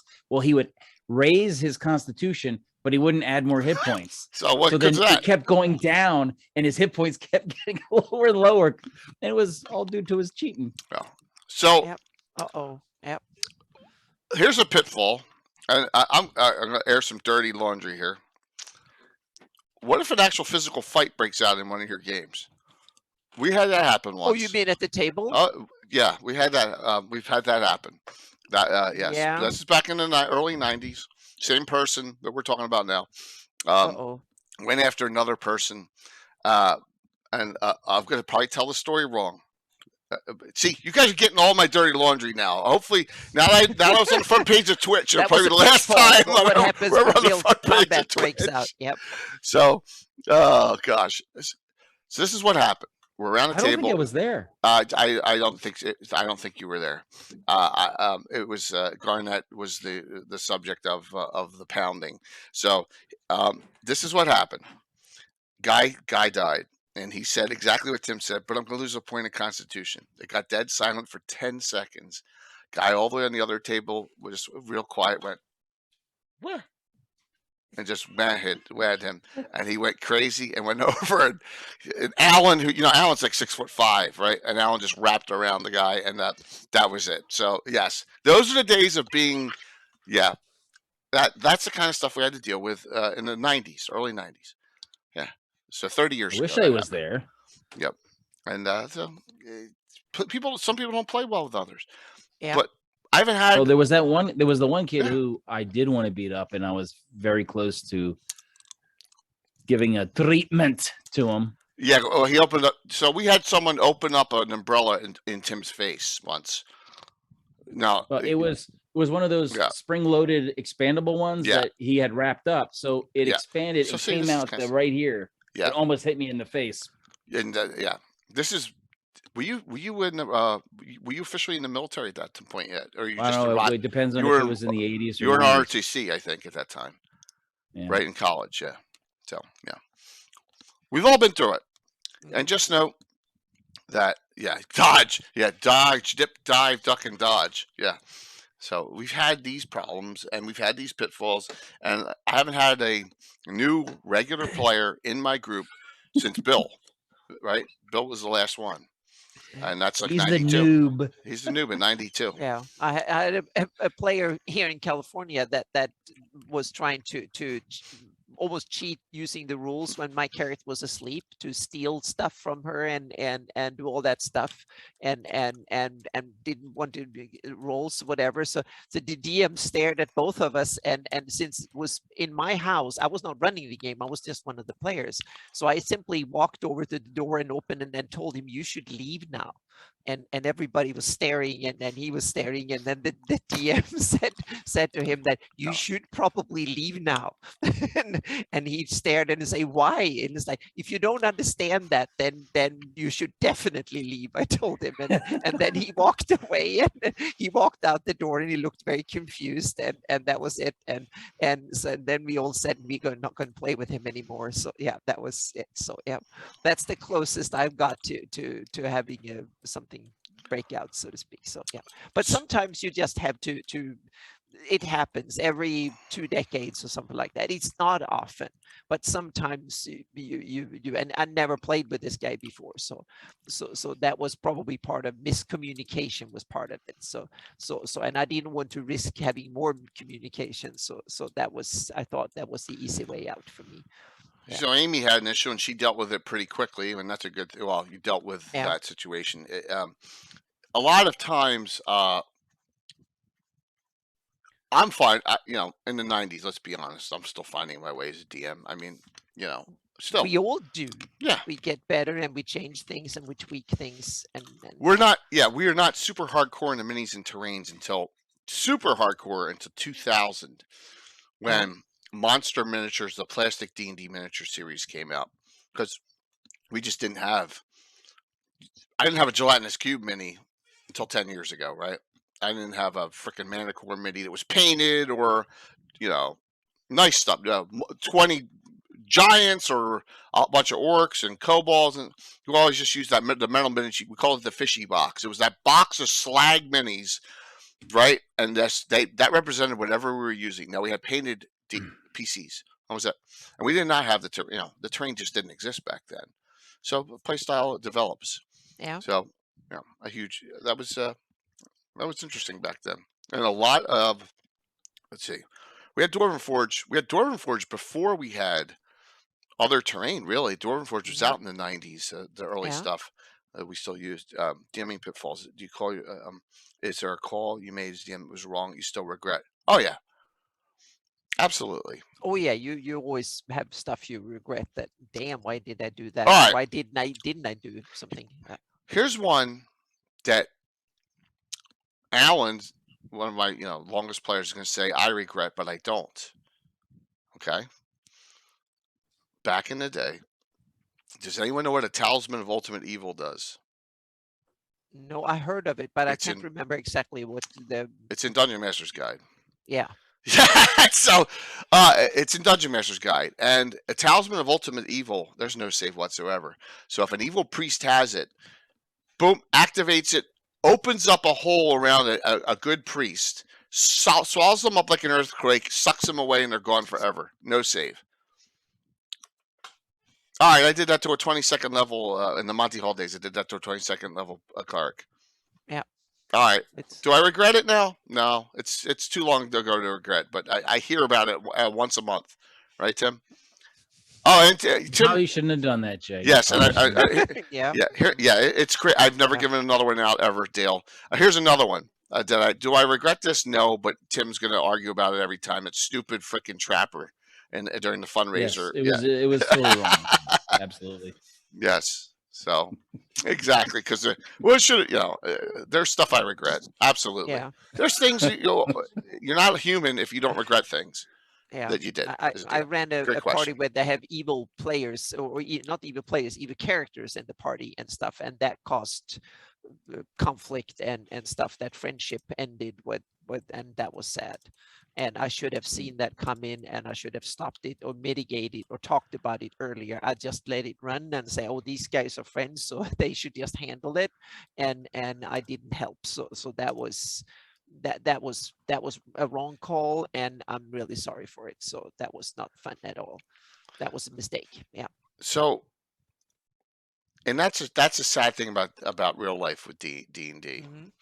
We all know that I have an emote of someone who doesn't play anymore, kind of as a joke. The other crazy, we call him the Crazy Bill. And that's not an exaggeration, right, Tim?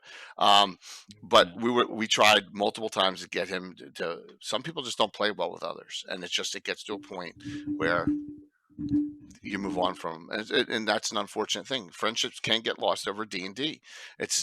But it probably would have been lost for other reasons as well.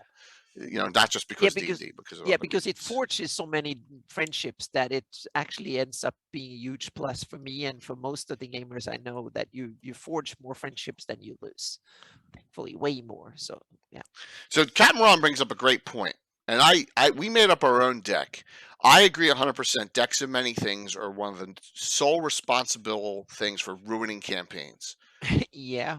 Right. It's D&D it's the form of gambling inside the D&D, so to speak. I agree. You can lose everything. 1,000%. I made up a version of that too.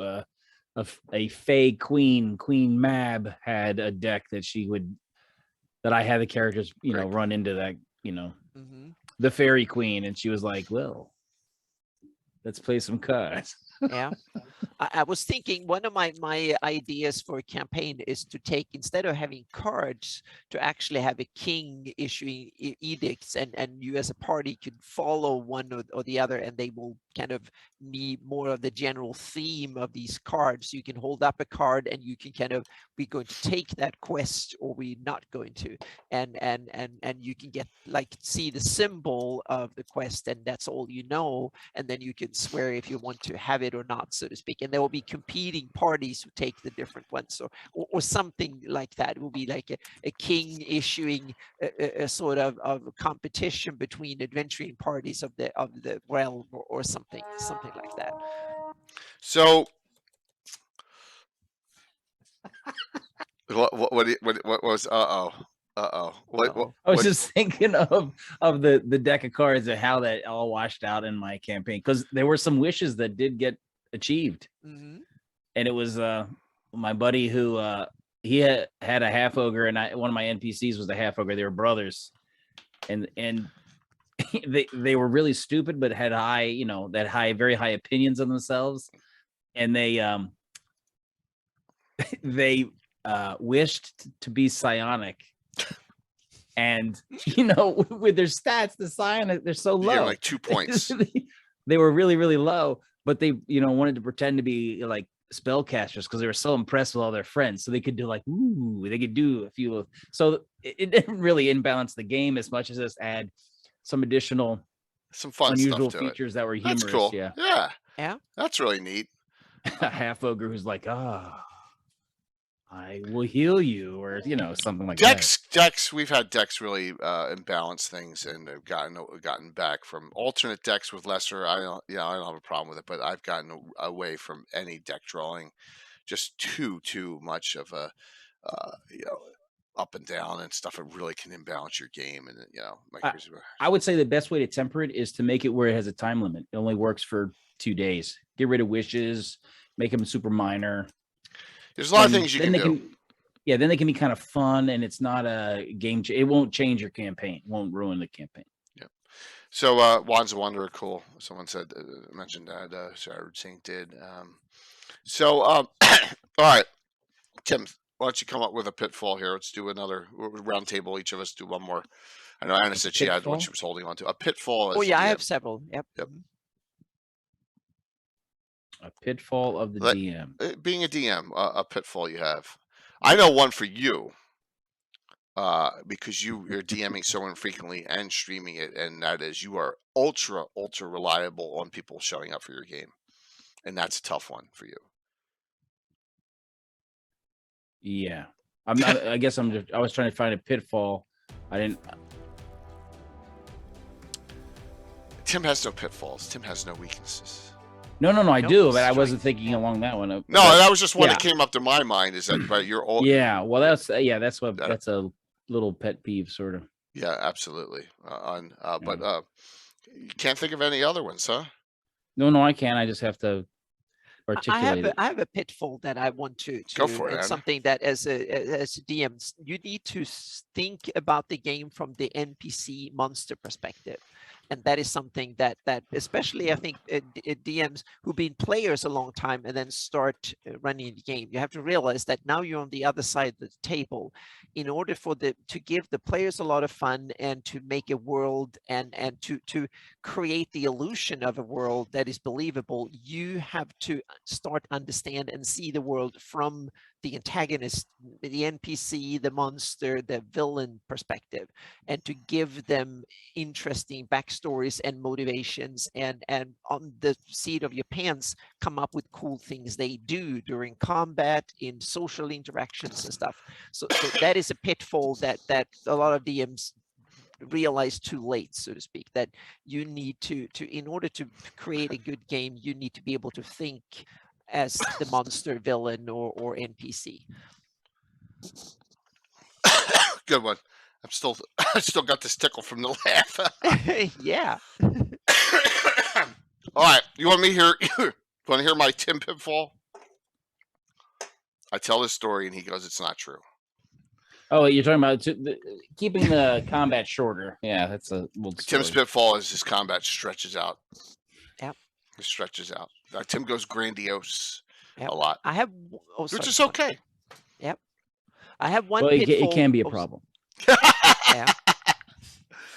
I think one of my biggest pitfalls is that I'm over prepping things, and I think, but Jay has one other pitfall that I also think is kind of important to mention, because, and that is that as a role player, you should both DM and play.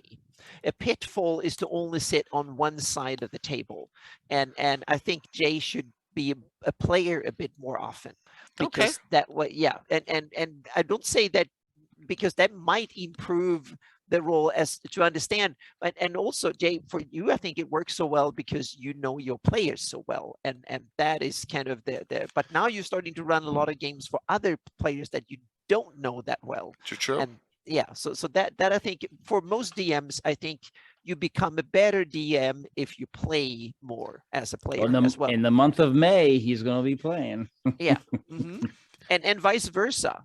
Players become better players if they DM occasionally, so they can understand the problems and the all the effort and appreciate being a DM more, so to speak. So I think both sides of the table has its advantages and disadvantages. Yeah.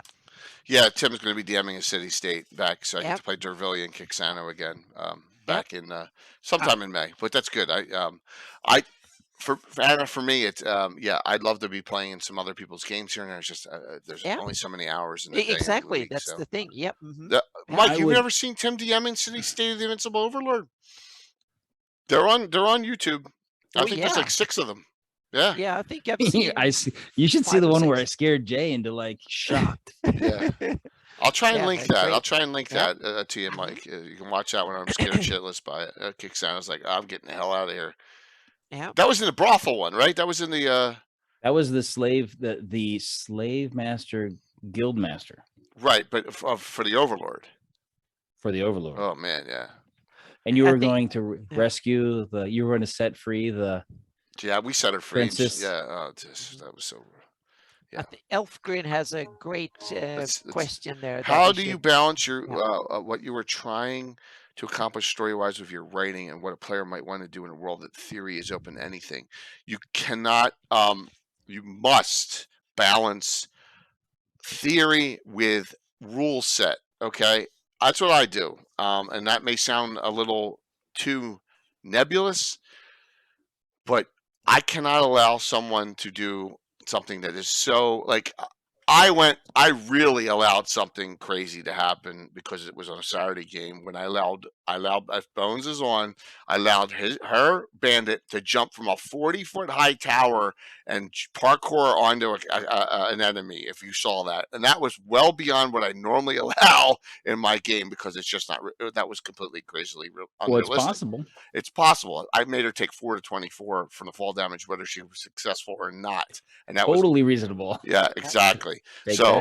Just know that you got to balance something that may be very creative with, if it breaks your rule set, you're gonna have to really negotiate. You're gonna have to figure out a happy medium. Yeah.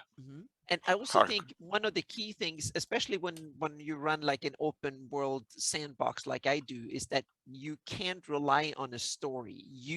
I don't know, and hardly much more than the players know, what will happen, meaning there is no story. I don't have a written down story. I don't know how the game will end. And for me, that's an asset, because I want to have that fun. I want to be surprised and inspired just like the players do. The only difference between me and the players is that I know which pawns are involved, so to speak. And the key thing in order to drive the story is motivation of the things. Meaning the story is not something I create as a DM.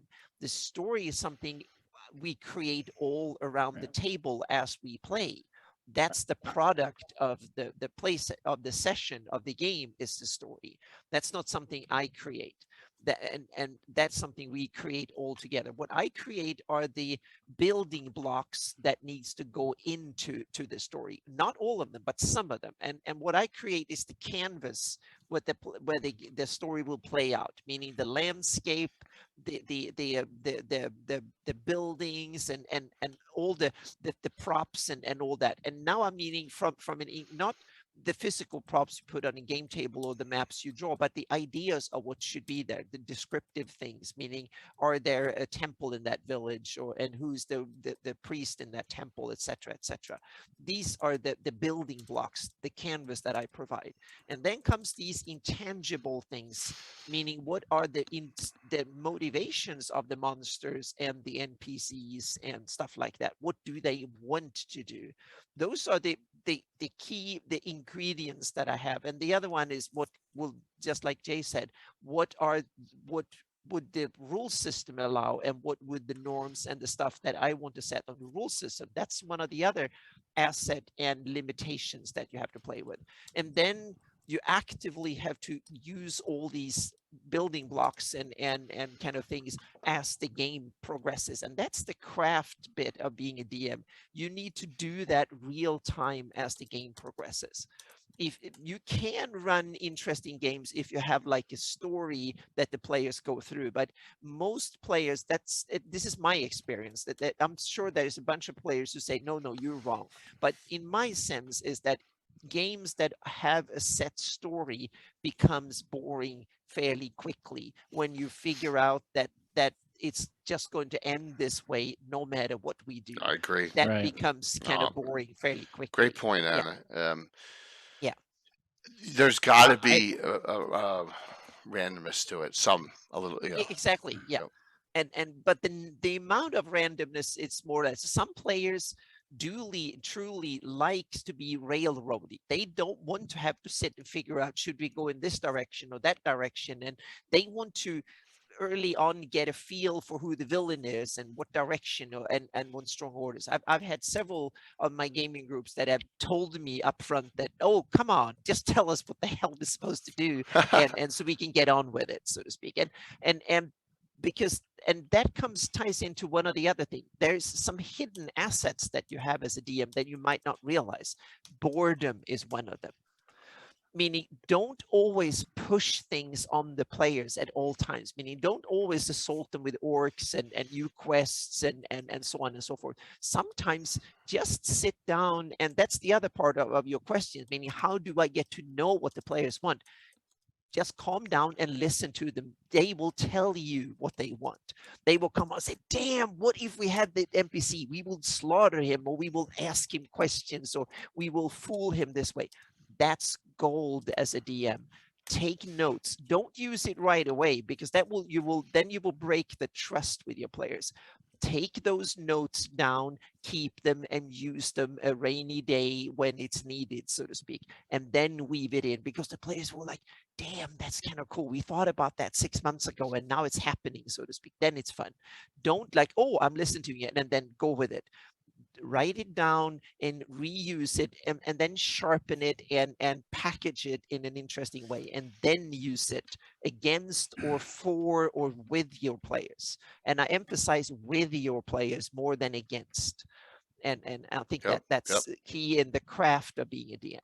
And do me a favor, can you check on Skype, see if there's any activity in that special chat we have? And okay, yeah. Just to see, Stephen, can we get an ETA? Yeah, because Stephen Chenault still plans on coming on. So just note that. There's some new activity. Okay, cool. Because I don't want, if I open it up, I may go. No, that was yours. Okay. Nothing new. Okay. Yeah. Just if you want to put in a message. I keep it. Yeah. We're streaming now. See if are you going to be on with keep the it next on not disturbing. Tim, were you going to say something? And I'm going to. Yeah, I think the one of the I love the whole idea of sandbox. The characters can pick kind of what they do, and some environments obviously are better for that than others.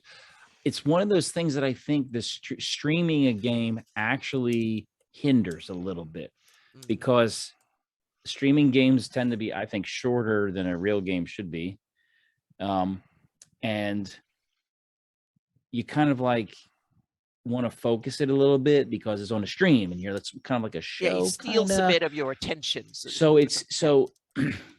you're not going to let it just go free range sort of as much because it's on a stream. It's like, hey, this is a game. Especially, I know it's especially true of the way I'm playing, which is very infrequently. If I was playing every single week or a couple times a week with the same group, then I could let it go free and not worry about it. But that's one of the side effects, I think, of streaming, is that you can't let them go free range as much if you're showing the game. But I do like to do that, and free range is really good because it makes you improvise on the spot as a DM, which is kind of the whole performance art aspect of it.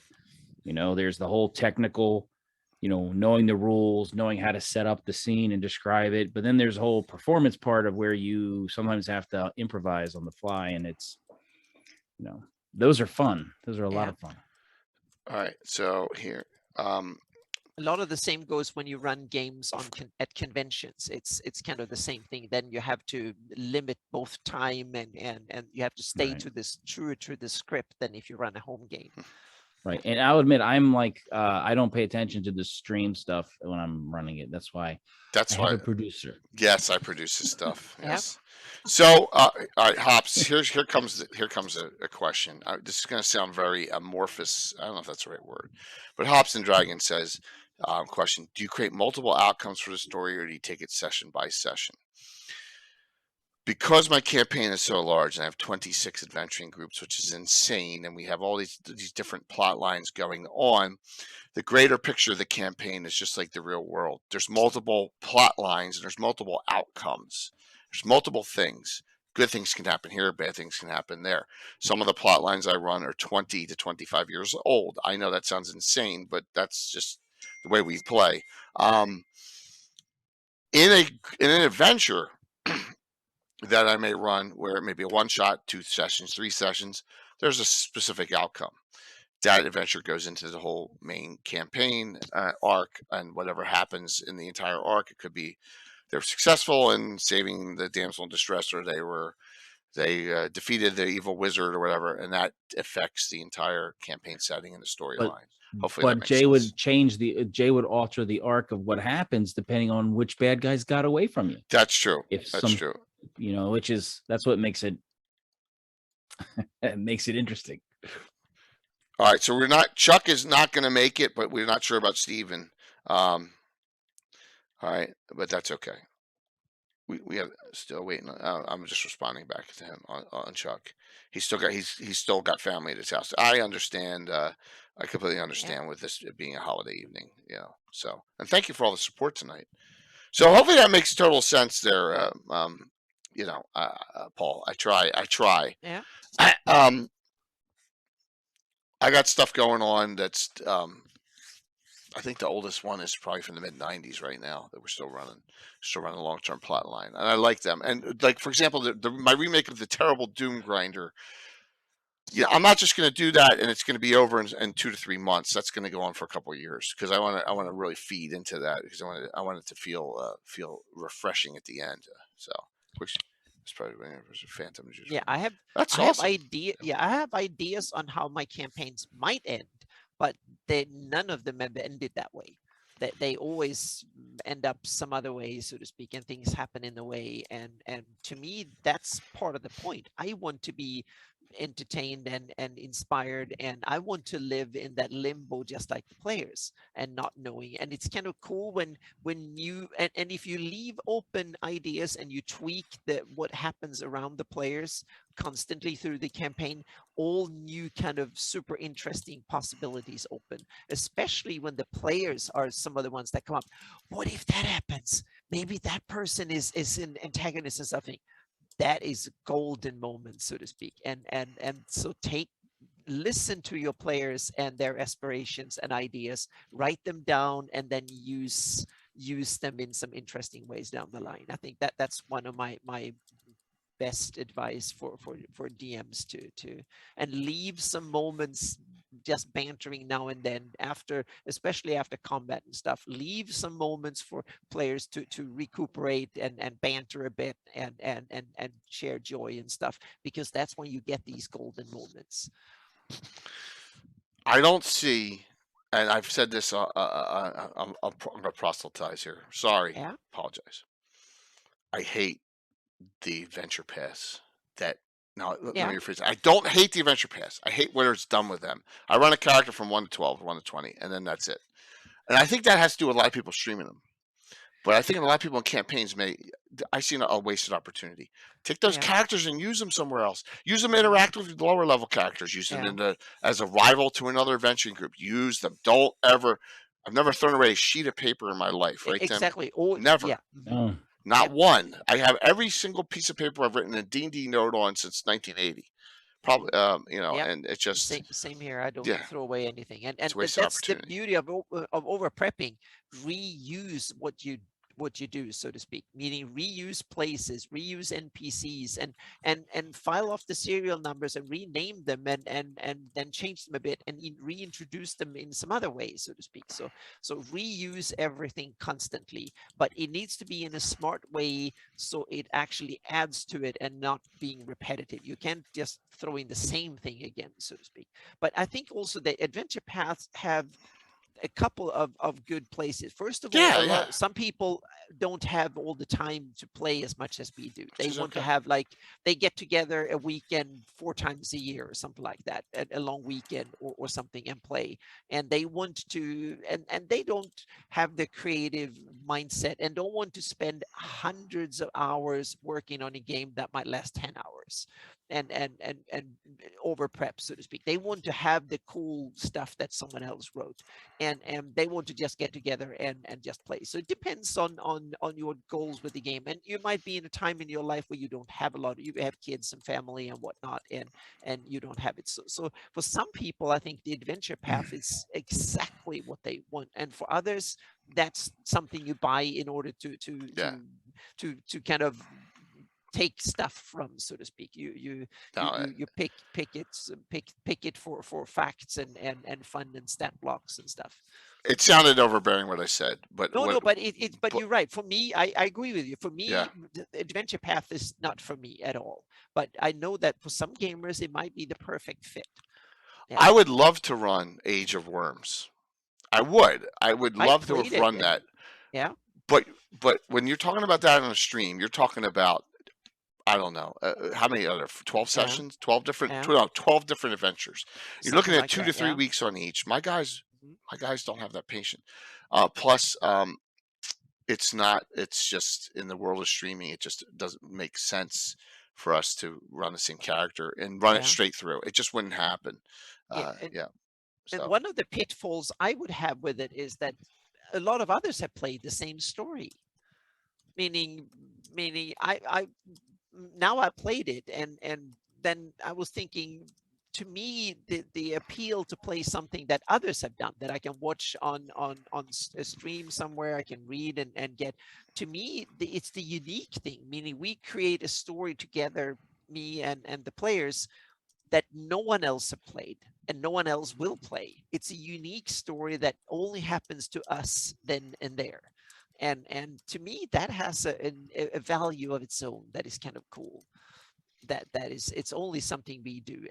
But on the other hand, if 2 gaming groups or 2,000 gaming groups run Rise of the Rune Lords, you will have 2 different versions of what happens, so to speak. So that's the good thing. That I don't think anyone runs, meaning I played a lot of organized play and Pathfinder organized play, and those were some great games, but they were great for a different reason. One of the main things that I got out of them, which I think is one of the hidden benefits of Adventure Path, is that they are technically interesting. They are written by people who really knows the rule system.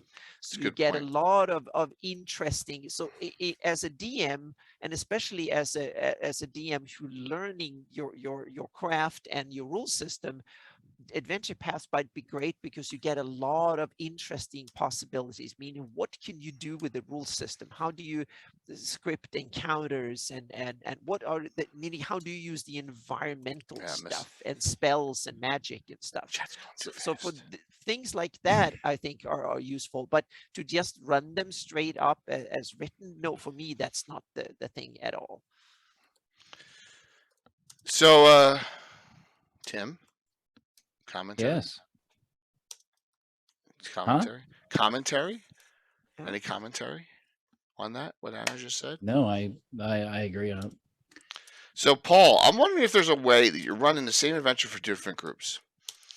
I'm wondering if there's a way you can tweak it so that those groups, I don't know if you have any interest, but those groups eventually cross paths. That would be cool. Yeah. I'm just throwing it out there. I love crossover events. I've done a bunch with, in fundraisers. Technically the Blue Box stream, Blue Box's game is in my world. Technically, we got a lot of Tim's Rovers game is in our campaign setting. I have a suggestion for that one. If there's running 2 groups for the same adventure, It is Scottish. Yes, it's Paul. If it's a big enough one, and it's kind of one of those things where the characters do excursions into the environs, have them doing it on alternate weeks. So one group goes in and wreaks havoc somewhere. They go in and they can see the results of this. Well, who did this? And then they adventure in and they do something, and then they leave, and then the next other group comes in. It's like, well, who's been here? Who's, you know, so they could be maybe leave traps for each other. I want to go ahead and leave this explosive runes here and find out who did this. You know, don't have them run into each other, but have them see the evidence of each other. You know, and you can, you know, alter the evidence of each other's group and have them both tackle the same bad guys and see evidence of the other group there and wonder who did that. You know, that seems funny to me. There you go. You give him a good idea. The ever mysterious Tim strikes again. That's why he has his own head as an emote. Bing. Yep. So we're hopeful that Steven comes on. So we know Chuck will not be, but we have 3 Troller game giveaways. By the way, if you weren't on earlier, we're going to give away 2 digitals of the brand new Adventure Spellbook and 1 digital of the white box set, which is great, which is the old, I'm trying to find it here. Throw this up. Don't crash the stream, Dre. I actually had.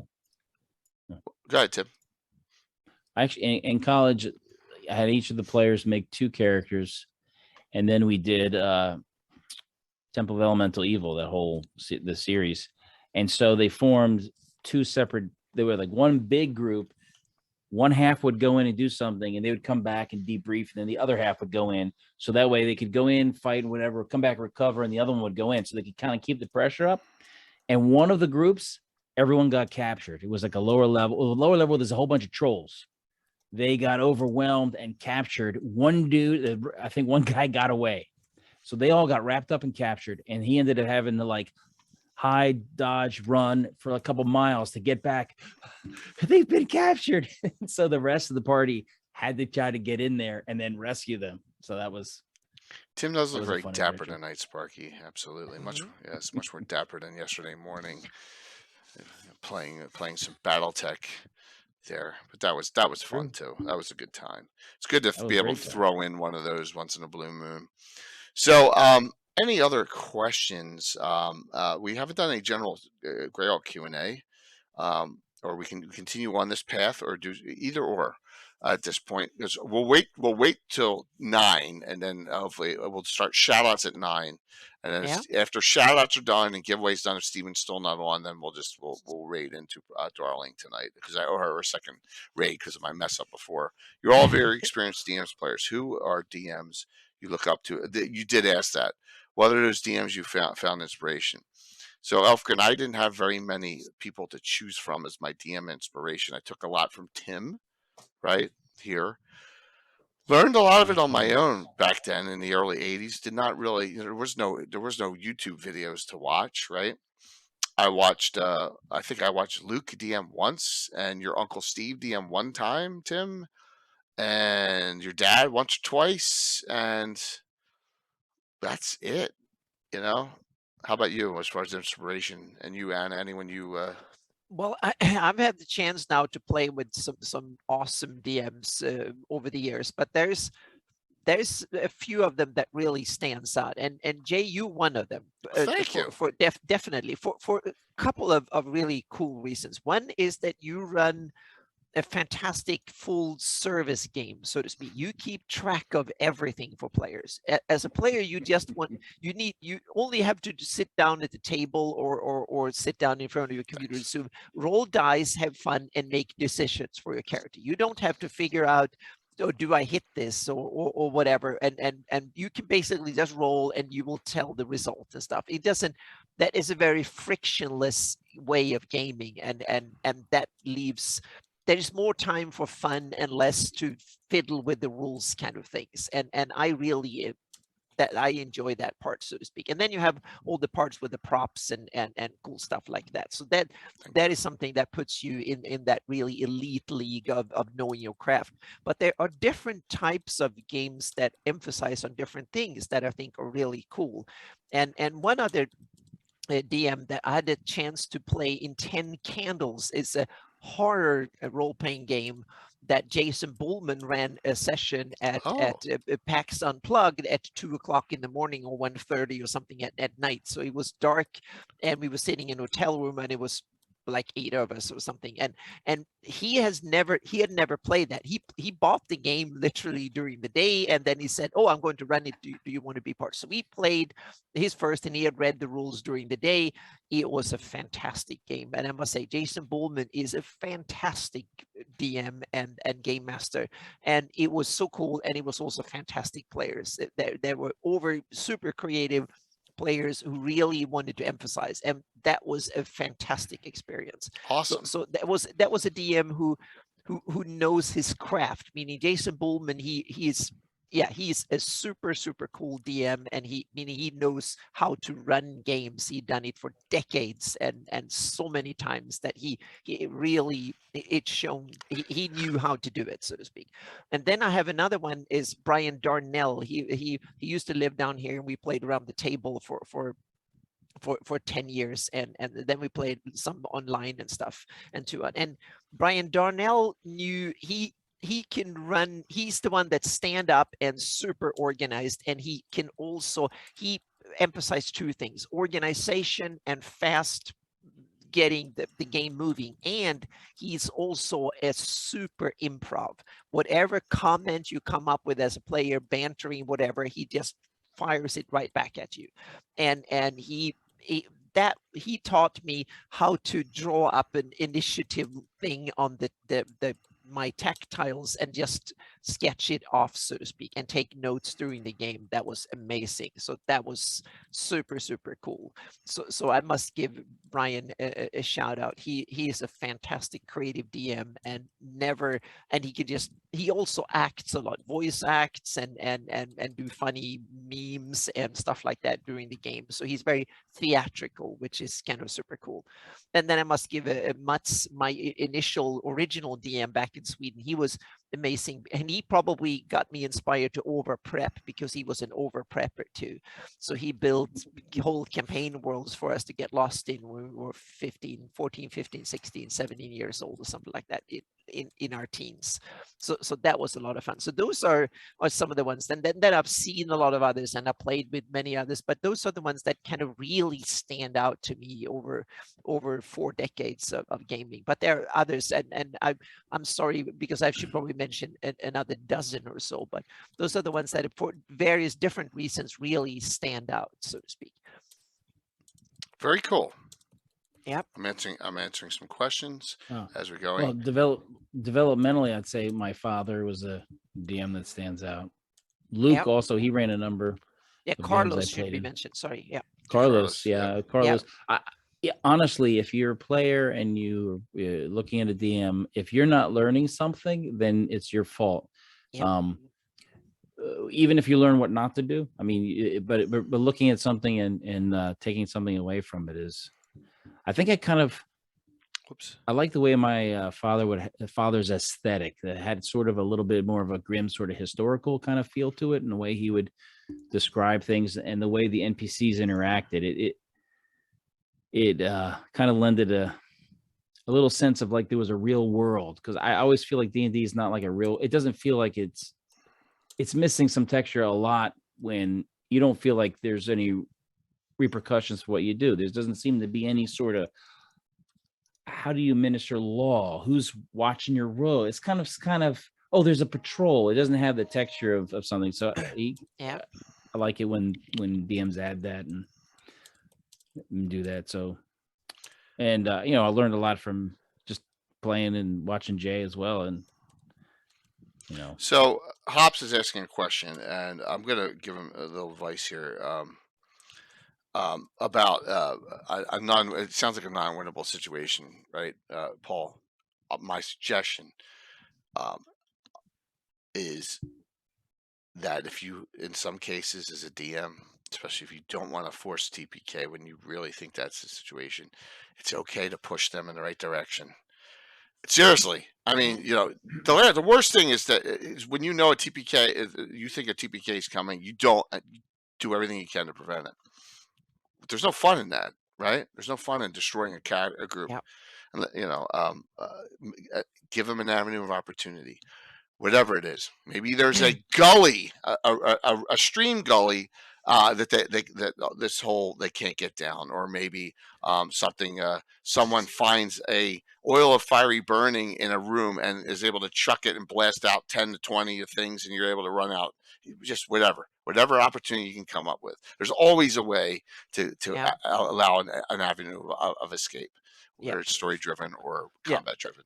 Yeah, that's one of my rules, is that I always hint openly or subtly, but depending on, I always hint at danger before it comes, so to speak. I don't want to, because I want to keep player agency. And one of the reasons is that if the players are walking into something that might be a death trap, I try to give them the message several times in various subtle or not so subtle times that if you tread this way, it will be dangerous, because that way they will not come and tell me that, oh, you just set it up to just kill us, so to speak. No, I want to give the players that agency, that they are knowing willingly that they put their characters' lives at risk. So then they can't blame me for just luring them, because I'm not playing against the players. So give the players, keep their agency, meaning they should make the decisions that will be their undoom, so to speak, at least to somewhat knowing that they might, if you screw up and do some bad rolls and stuff, your character is going to die. And now is the time to pull back, because most players, they want to see it. And the other cool thing, when you do that, then you turn the game into a bit more a horror game, so to speak. By not, don't turn it into a war game that you keep all the cards on your behind your DM screen, the players walk into it, and then you have the biggest ambush that will just wipe out the characters. Then you deny the players a lot of fun, plus the chance to get out of it. What you do is that you get, like, people are talking about that there are orcs everywhere, and you see the ominous signs. You can almost feel in the gut feeling that something will happen if you go into that forest. 2/3 the time, the players will walk in there anyway and get ambushed, but then they will not blame you for setting them up. And so that way you introduce horror before the stunt. And often you can, one example was that I had a death knight come in, and I show them all the signs in the world, and still these 3rd, 4th level characters, where the player said, no, we are going to stop him. We're going to put a rope across the, I've told this story many times, so I'm not going to elaborate, but they were hell-bent on trying, even if I warned them and literally told them this is going to be the doom. That just made them even more determined to do it. And that added to the fun. If I just said nothing and that Death Knight had come from nowhere and just wiped them out, that wouldn't, the players have just been angry at me for losing their characters. Now it turned into something they walked into willing, more or less willing, and they blamed themselves, not me, for it. So that was, so always think about player agency and make the players do the dumb decisions willingly, so to speak. So sometimes, especially when the players are a little bit younger and it looks like they're making bad decisions, I might say, well, your character knows from their experience that this looks very dangerous. Like, this is something that your trainers would never do. Just to help the player understand what the characters are seeing, because the player doesn't understand all the dangers all the time. That's a way you could try to head them off. Like, based on your training that you receive from your very experienced mentors, they would never run into something like that. Yeah, and then you can, as a DM, you can also back yourself out of a corner. Let's say you have a low-level party. There's only 1st or 2nd level, or God forbid, 0-level characters who walk into this ambush of really nasty orcs or some really powerful monsters that would wipe them out easy in 5 rounds. The monsters might realize that, oh, these petty little characters are not for us to be. They're not even a challenge to kill. So they will taunt them and say that, oh, these little pesky little human lives, they need to grow some bones and some other organs in order to become a threat a little bit. Then we can kill them later and humiliate them and then send them off again, so to speak, and or something like that. So you can come up with creative ways. Don't just rely on the mechanics and say, oh, if I roll this much, I would just wipe the characters out. That add more dimensions to the game and more kind of twisty, interesting things. So try to be creative and get out of the situation as a DM too. Number one, here's one of the things I regret that I did not know when I was younger. Okay, I wasted and I've said this multiple times on stream, and this is a Greyhawk reference. I wasted Lareth the Beautiful by letting him die so early in my campaign. What a great Nemesis NPC he would have been, right? I wasted Vakunis. Yep. In this latest campaign. Yep. Tim will tell you, my arch antithesis NPCs last a long time, whoever they are. Holly, Puked, Makarash, Darius the Deposed. The problem with Lareth is that he's not that smart. He has 9 intelligence. Well, he's beautiful though. He is. He's He's really disgusting. He's like a perv. He's bad news. Yeah, and we have Skaggis. Don't put monks in the game. Yep, that's a great advice. I had a monk in last week, Skaggis. The legs of prosperity, and he got an arm cut off, and he bled to death. It was in one shot. Yeah, Zolchus worshippers. Yeah. The movie, it's an old Japanese movie. Senjuro is the name of it. He's like a veteran samurai who's poor and penniless and sleeping in like a little temple shrine. And there's a whole bunch of young little samurai who are getting together, talking about what their plans are, and they're idiots and they're about to make a huge mistake. And he basically says, you idiots. And he kind of guides them, whatever. That's something that you can throw in if you have characters about to decide, you know what, we don't like that overlord. We're just going to wipe them out and try to do something that's going to definitely get them killed. You can have, somebody who can help them out who has a lot more experience. That doesn't necessarily do it for them, but at least gives them guidance. Yep. Or the enemy just laughs at them and say, "Oh, you pitiful little creature! No, you're not a threat to anybody," or something like that to taunt them. They're pretty nice enemy. Yeah. So they usually say that before they tear their wings off. Mm-hmm. Another note: we're under 100 followers to 8,000. Okay. It's time to get that. Yeah. Number 8. This will be number 8 of 10. Every 1,000 followers. When we get to that 8,000 mark, I will give away an original. How many of these do you have? I have 10 at least to give away. This is number 8. Wow. That's the Dragon Volume 3, my favorite publication ever. Just note, once we get to 8,000, we'll do that as a bonus giveaway. We're getting close. Yep. Surpassed 7,900. There's Von Moku. So, yep, absolutely. Done it's 7 times already. Yeah, every 1,000. So, this has been a really great discussion so far. Hopefully, I gave Stephen that in Skype, but we haven't heard anything yet. So, let's do some shout outs now. Any other questions out there? Hopefully, we've answered a whole bunch. Yeah. Yep. Yeah. Do you really, there, Dale? You give away a free download. You give away a free download every day. What? Are you joking? That's pretty funny. But if that's such a great reference book, I do have it here. Do you have a printout of it? Yeah, I have. Yeah. Whoops, because people who didn't know, that was actually never released. It was as a print. It was only released as a Word document back in the late 90s, and because that was when TSR kind of folded, and then people had turned it into a PDF, and there were art going with it. So we have. Alex just said, always up for more Akira Kurosawa tie-ins from Tim. Yeah. Mm-hmm. So Tim actually has a Last Airbender adventure, right? Or you did? Yes, I call them just followers of the Avatar, because in the timeline I explained to they're from some other continent. Is that the Avatar was killed while in the Avatar state. When that happens, that stops the avatar cycle. So you have benders who are just followers of them.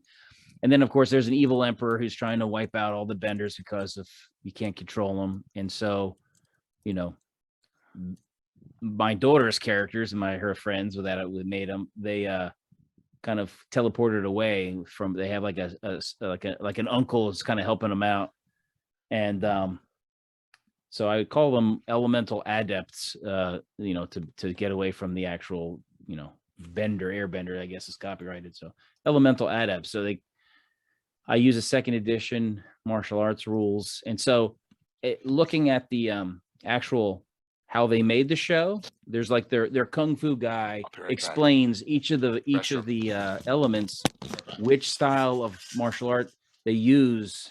And so I created, using the Oriental Adventures rules, each of those styles. So each of them has that actual martial arts style. And basically after so many levels, they learn a new maneuver that allows them to do some sort of elemental effect. Cool. And they're like monks. They have different die, like the waterbenders are Tai Chi. They only get 1 die 4.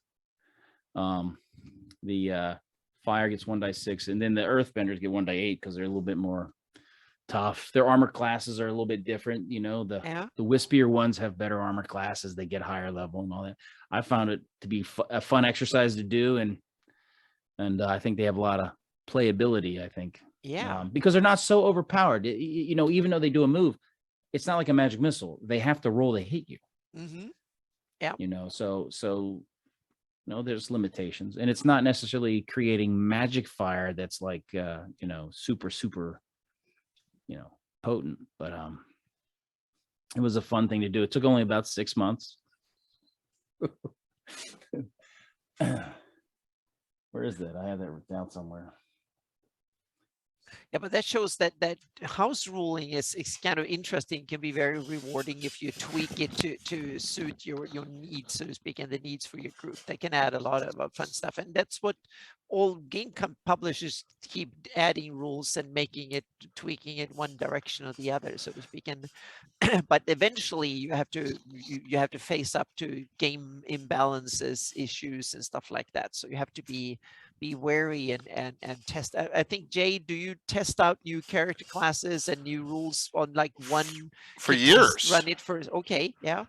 So all right, I'll show a little thing here. A lot of these have a tilde. I think that's right there. Like Bill's Maester, there's a tilde symbol next to him. Well, that really means it's in playtest still. Mm-hmm. So do you sit down with the whole group and discuss how well it went, or is it for you to decide? Or I talk about it a little bit, but for the most part, it's I make the final decision. Like for example, so Alan's Greyhawk Mage that Ed Greenwood plays, Rattle Antar, that's in playtest. The Maester, the Incantatrix, which is a rare class, and Timothy Brannon's Witch, they're still in playtest, and that goes, because we get so few 1 or 2 characters here and there. But yeah, that's I playtest new feats we add, spells that usually we usually run it. I usually throw them through NPCs. Are usually the bad guys. Or if I want to play test, like the last All-Star game with Robert Hartley, there was I used an air elementalist. The air elementalist is like one of the rarest ones to use. I figured let's try that and just see what I can do. So yeah, so I try. Yep, it's fun.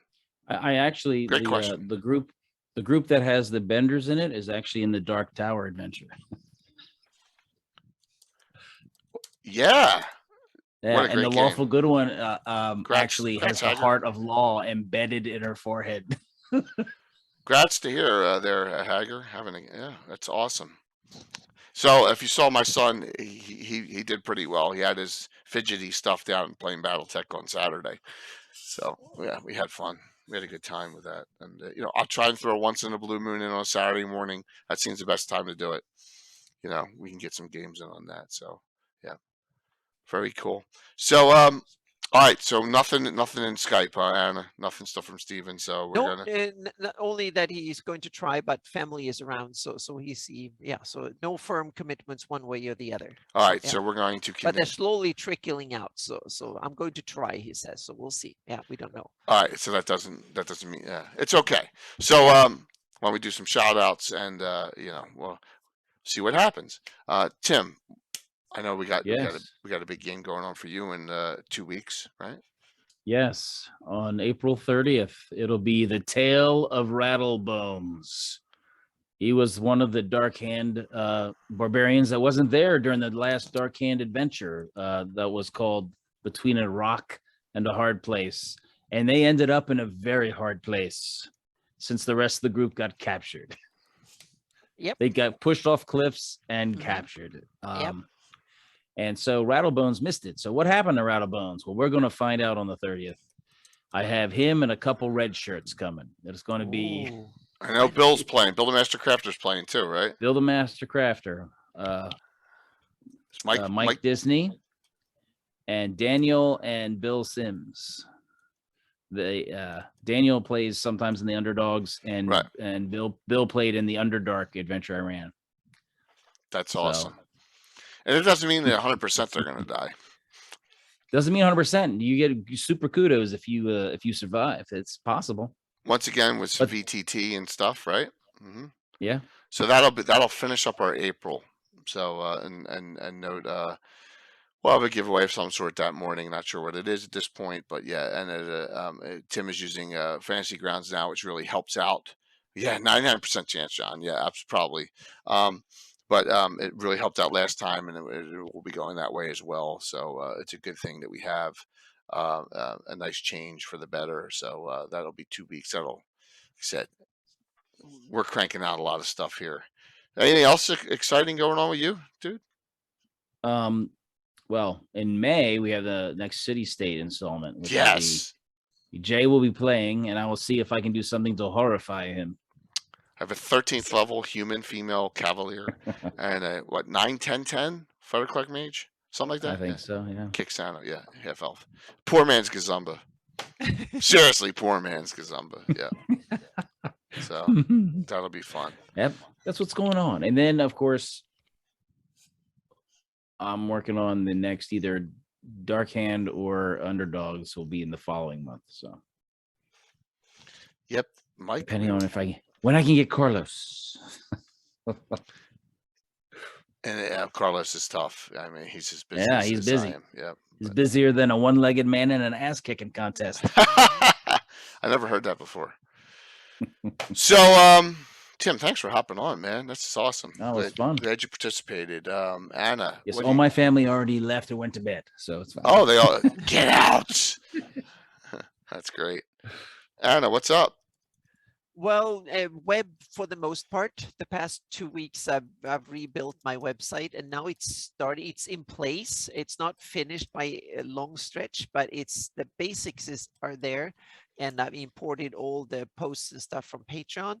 So I'm sorry that is not done yet, and there's some features missing. There will be a search function. I want to categorize, tag things properly, and there's only one download page for the 576 map, the latest edition. But it actually works that now you can download stuff directly from my website. No Dropbox, no stuff like that. So you can actually download it straight. But make sure you right-click and save, because all of these files are too big to show in the browser. So don't click and hope that a 1.7 gigabyte PDF will show up magically showing in your browser or something. No, the files are too big to show in the browser. So right-click and do save as. That's the trick. I haven't added the text for that, so to speak. So it's still only bare bones, but more is coming. So I will work on it to get so it's coming. And there's links to the easy zoom. And if you for some reason don't get it to work properly with the downloading from my website, depending on your ISP and your bandwidth and stuff, you can also try downloading the JPEGs from easy zoom. There's a download button in front. You can just download that version. And the other tip is that create a free account and upload your version, and then you can put pins and notifications and stuff on your own version of the same map, so to speak. So that's another pro tip, because EasyZoom have an open account. I think you have a free account up to 2 gigabytes or something like that, so you can easily host a couple of, even on my big maps on there, so to speak. But there is more to come. There will be a heraldry section, there will be a section for Greyhawk, and there will be search functions and a bunch of stuff coming. So but it's a lot of work to set up a website, but I've done most of the groundwork for it, and it's starting to actually be useful. So yeah, it's coming. And also all the Patreon posts, some of the Patreon posts are behind a paywall, and when it says like $1, it's not $1 per post by any means. If you're a subscriber or a Patreon member, you get all of the ones for free.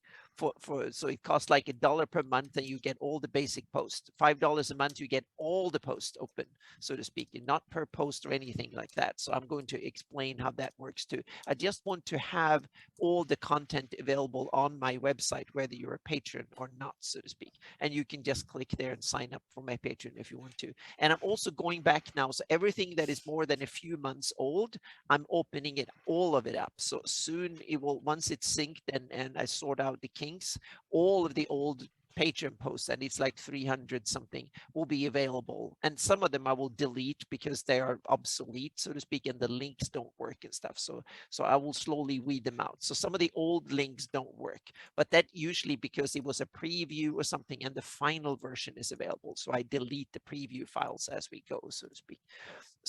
But there is a bunch of cool information and heraldry and stuff like that back in the day. And I will try over the next few weeks, I will make sure that all the posts that are older than a couple of months will be available for everybody. And the new post will be tagged. So if you don't want to see any of the Patreon posts that are behind a Patreon paywall, you can just go and look at another blog, and it will only be the free content, so you don't have to end up there, so to speak. And even all of the content, almost all of the content that is available for patrons only, will be available for free fairly soon, and some of it will take a little bit longer time. There might be things like resources like textures and stuff like that for my top patrons that might always be for patrons only, so we'll see. But so, once sorry. No, keep going. No, I was going to say in a few days, then it will, hopefully the website is up and running so well that I don't need to pay full attention to it. So then it will be back to more normal. So then it will be back to working on getting the Atlas, the 576 Atlas finished up, and then work on the 598 map, and then also work on, there's a whole bunch of other stuff that I need to work on too. So it's a busy time, so to speak. So the website was, but I felt it was long overdue, so it was needed to do this, so to speak. So, but it's coming. But there will be a little bit of some small things coming out right now. I've done a new version of I already have 3 versions of the Night Protectors heraldry, and I thought a 4th version will be kind of cool. So I've made a 4th version that was coming very soon, and that will be open for everybody and will be on my website very soon, like today or tomorrow or something like that. Will be there, and there's more coming soon as well. Yeah. Ready for this pick? You may have seen this on Twitter. Oh, there it is. So, there it is. Just to show Stephen Chenault's dedication to the free city of Altamira, Steve bought his own kumquat tree. Yep. It's so cool. It's so cool. But Jay, did he get it from the appropriate source? That's the big question. I don't know. I don't know where he got it from, but it's a true kumquat tree. He didn't get it from Hoops? You didn't get it from Hoops? Oh, he get it from Hoops. That's awesome. Yep. They're not Altamira kumquats. Yes. So but it was a nice post there. It's awesome. So, yeah. It's awesome. Cool. Definitely cool. So we have a kumquat tree. Yep. Yes, we are gold now. Yep. For that. All right. So what's going on this week? Let's do this real quick here. We start the week off with a great show. Top 10 cities of Greyhawk. This is outside of, not counting Greyhawk City. Okay, I didn't want to put, but doesn't count Greyhawk City in there. So another Mike topic for Legends of Lore. That'll be a great discussion. You know, High Port is one of them. yeah, I have a feeling we're going to be referring to the click on map thing in Canonfire. I am a lot where it shows all the maps. So I have a feeling we're going to be doing that. So that'll be an interesting one. Top 10. Yeah, Mike, top 10. Top I'd 10 like to cities make for what? I It's think up we to you. need to make our own list. So Jay, you make your list. Oh, Mike okay. makes his list, and I'll make That's my a great list, and then idea. we can go down or up the list or something. So yeah. Excellent. You like that, Mike? We'll each make our own list up for it. So very cool. And Don't have a banner for Thursday. I have not finalized what I'm doing. See, another pitfall. I haven't finalized what I'm doing with my group Thursday, so I don't know, but I do know what's going on Saturday, and that is the All-Star next All-Star event. A bunch of new recruits for the Order of Ulick. The adventure is number 953. The Menace. Another ticket for what you win. I got Stella Luna, Stiletto Assassin. I got Holly The Monster. bad guy's name is Dennis? No. I got Bones and Darling. I got Mike Disney and Taryn. You want to hear the adventuring? We have human female paladin. That's Rose. Half elven female fighter, Naira. That is Taryn's. Dwarf male fighter, Narax, which is Mike's. A half elf, female thief, straight thief. A gray elf female specialty priest of Solinar Thalandra, the elven god of archery. That's a good one. A high elf female fire elementalist. And to finish it out, this goes right. Tim will love this one. A gnome illusionist thief. So there you go. Beautiful for that group. The Menace. Whatever the Menace is, you'll have to figure that one out. But it'll become clear pretty quickly. And this, I'm in one of those moods. So then next Sunday, Ed Greenwood returns. I'm sorry, it's only Ed Greenwood. Ed Greenwood, Eric Menke, and Eric Boyd return. yes. Okay, and we're going to talk deities of Greyhawk and the realms next week, next Sunday. Yeah, no illusionist thief. Absolutely.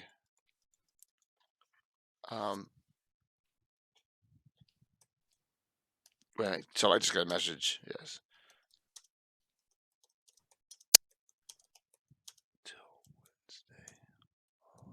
Sorry. So yes, this will be a great discussion.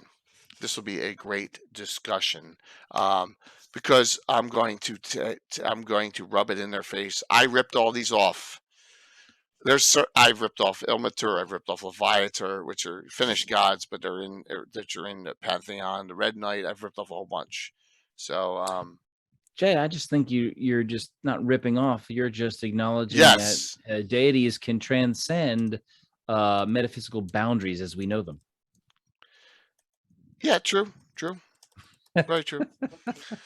And which is a nice way of saying you ripped them off. After that, the week after, we have 5 streams because we're going to have a fantasy mapping show on Friday, the 29th, and then Tim's on the 30th. So I'll 5 this week, 4 next week, 5.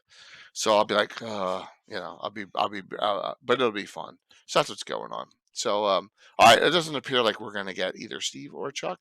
So and it's already 9:18, and I want to say this. Thank you all. What a great audience tonight. It was just Anna and me for most of it, and then Tim came on for the second half, just babbling about a topic. And you all really participated well, made it a great show tonight. Thank you so very much for all the wonderful participation. We got 3. Thank you, John. We got 3 giveaways tonight. Like I said, we got the white box set in digital, and then we got 2 of Troller Games' brand new adventure spellbook and digital, all great giveaways. And we will, well, thanks. Yeah, thank you, everyone. It was awesome. Yeah, 3. We'll do 3. Let me close this out, and then we'll do that, and then we're going to raid into Darling because I owe her a second raid because of my mess up before, because I made a mistake. So here we go. Here, let me close this out here, and then we'll. The only gift I won is the dice that Walt let me use for the BattleTech game. Oh, here we go. Cathay, you got it. Rolling hot. Thank you all. We're gonna keep these rolling. So note, I had guests on and off, as you can see, and topics change. But sometimes these impromptu ones are the best. Patrick, you didn't get in already? Open it You there. snuck in the last. Patrick, do it again. I reopened it. Watch, he's gonna end up winning. Thank you. Last call, Patrick. Do it. There we go. Okay, here we go. The winner. Elfgren, look at that. Oh, Brand new to the awesome. stream. That is great. And Isn't you have that so many awesome? good questions and stuff. Yes. So perfect. See? Congratulations. So Elfgren, do you want this in digital, or do you want the white box set, which is basically an ode to the white box set D&D for Castles and Crusades rules in digital? You tell me which one. See? Isn't that awesome? I got two more to draw. All right, you just tell me which one you want, okay? Very worthy win. They're both cool. Winner. I'll get you the code. So I have the code for the white box set. Chuck hasn't got me the codes for those two, so it'll be a day on those two.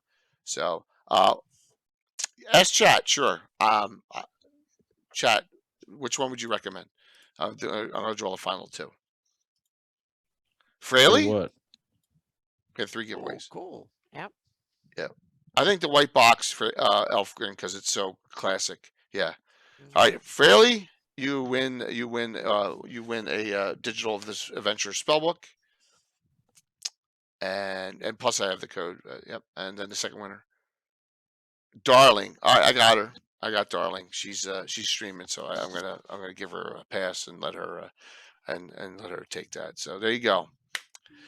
Congrats, everyone. Listen. Hope you had a happy holiday weekend. I did. I'm not really looking forward to going back to work tomorrow, but I have to. So, and I'm getting my floors redone. The entire lower level. It's going to be a disaster in this house for next week. But thank you, especially to Bones, for letting us know that we were highlighted on the main Twitch page for the first time that I know of ever. That was awesome to hear. And thank you all for such great support to the community. Thank you, Tim, for hopping on, and Anna, thank you as well. Let's raid into Darling. We'll have everyone have a good night. We'll see you Wednesday night. We'll start off the week for 4 streams again: Wednesday, Thursday, Saturday night, Sunday night for next week coming up. So we got a busy week. Hope you all have a great night, and we'll talk to you soon. Jay's gonna hit the wrong button. See you all. Let me set the rate up for Darling. Let's see if we get over 100. That'd be awesome. If we get over 100 going in. That'd be really cool.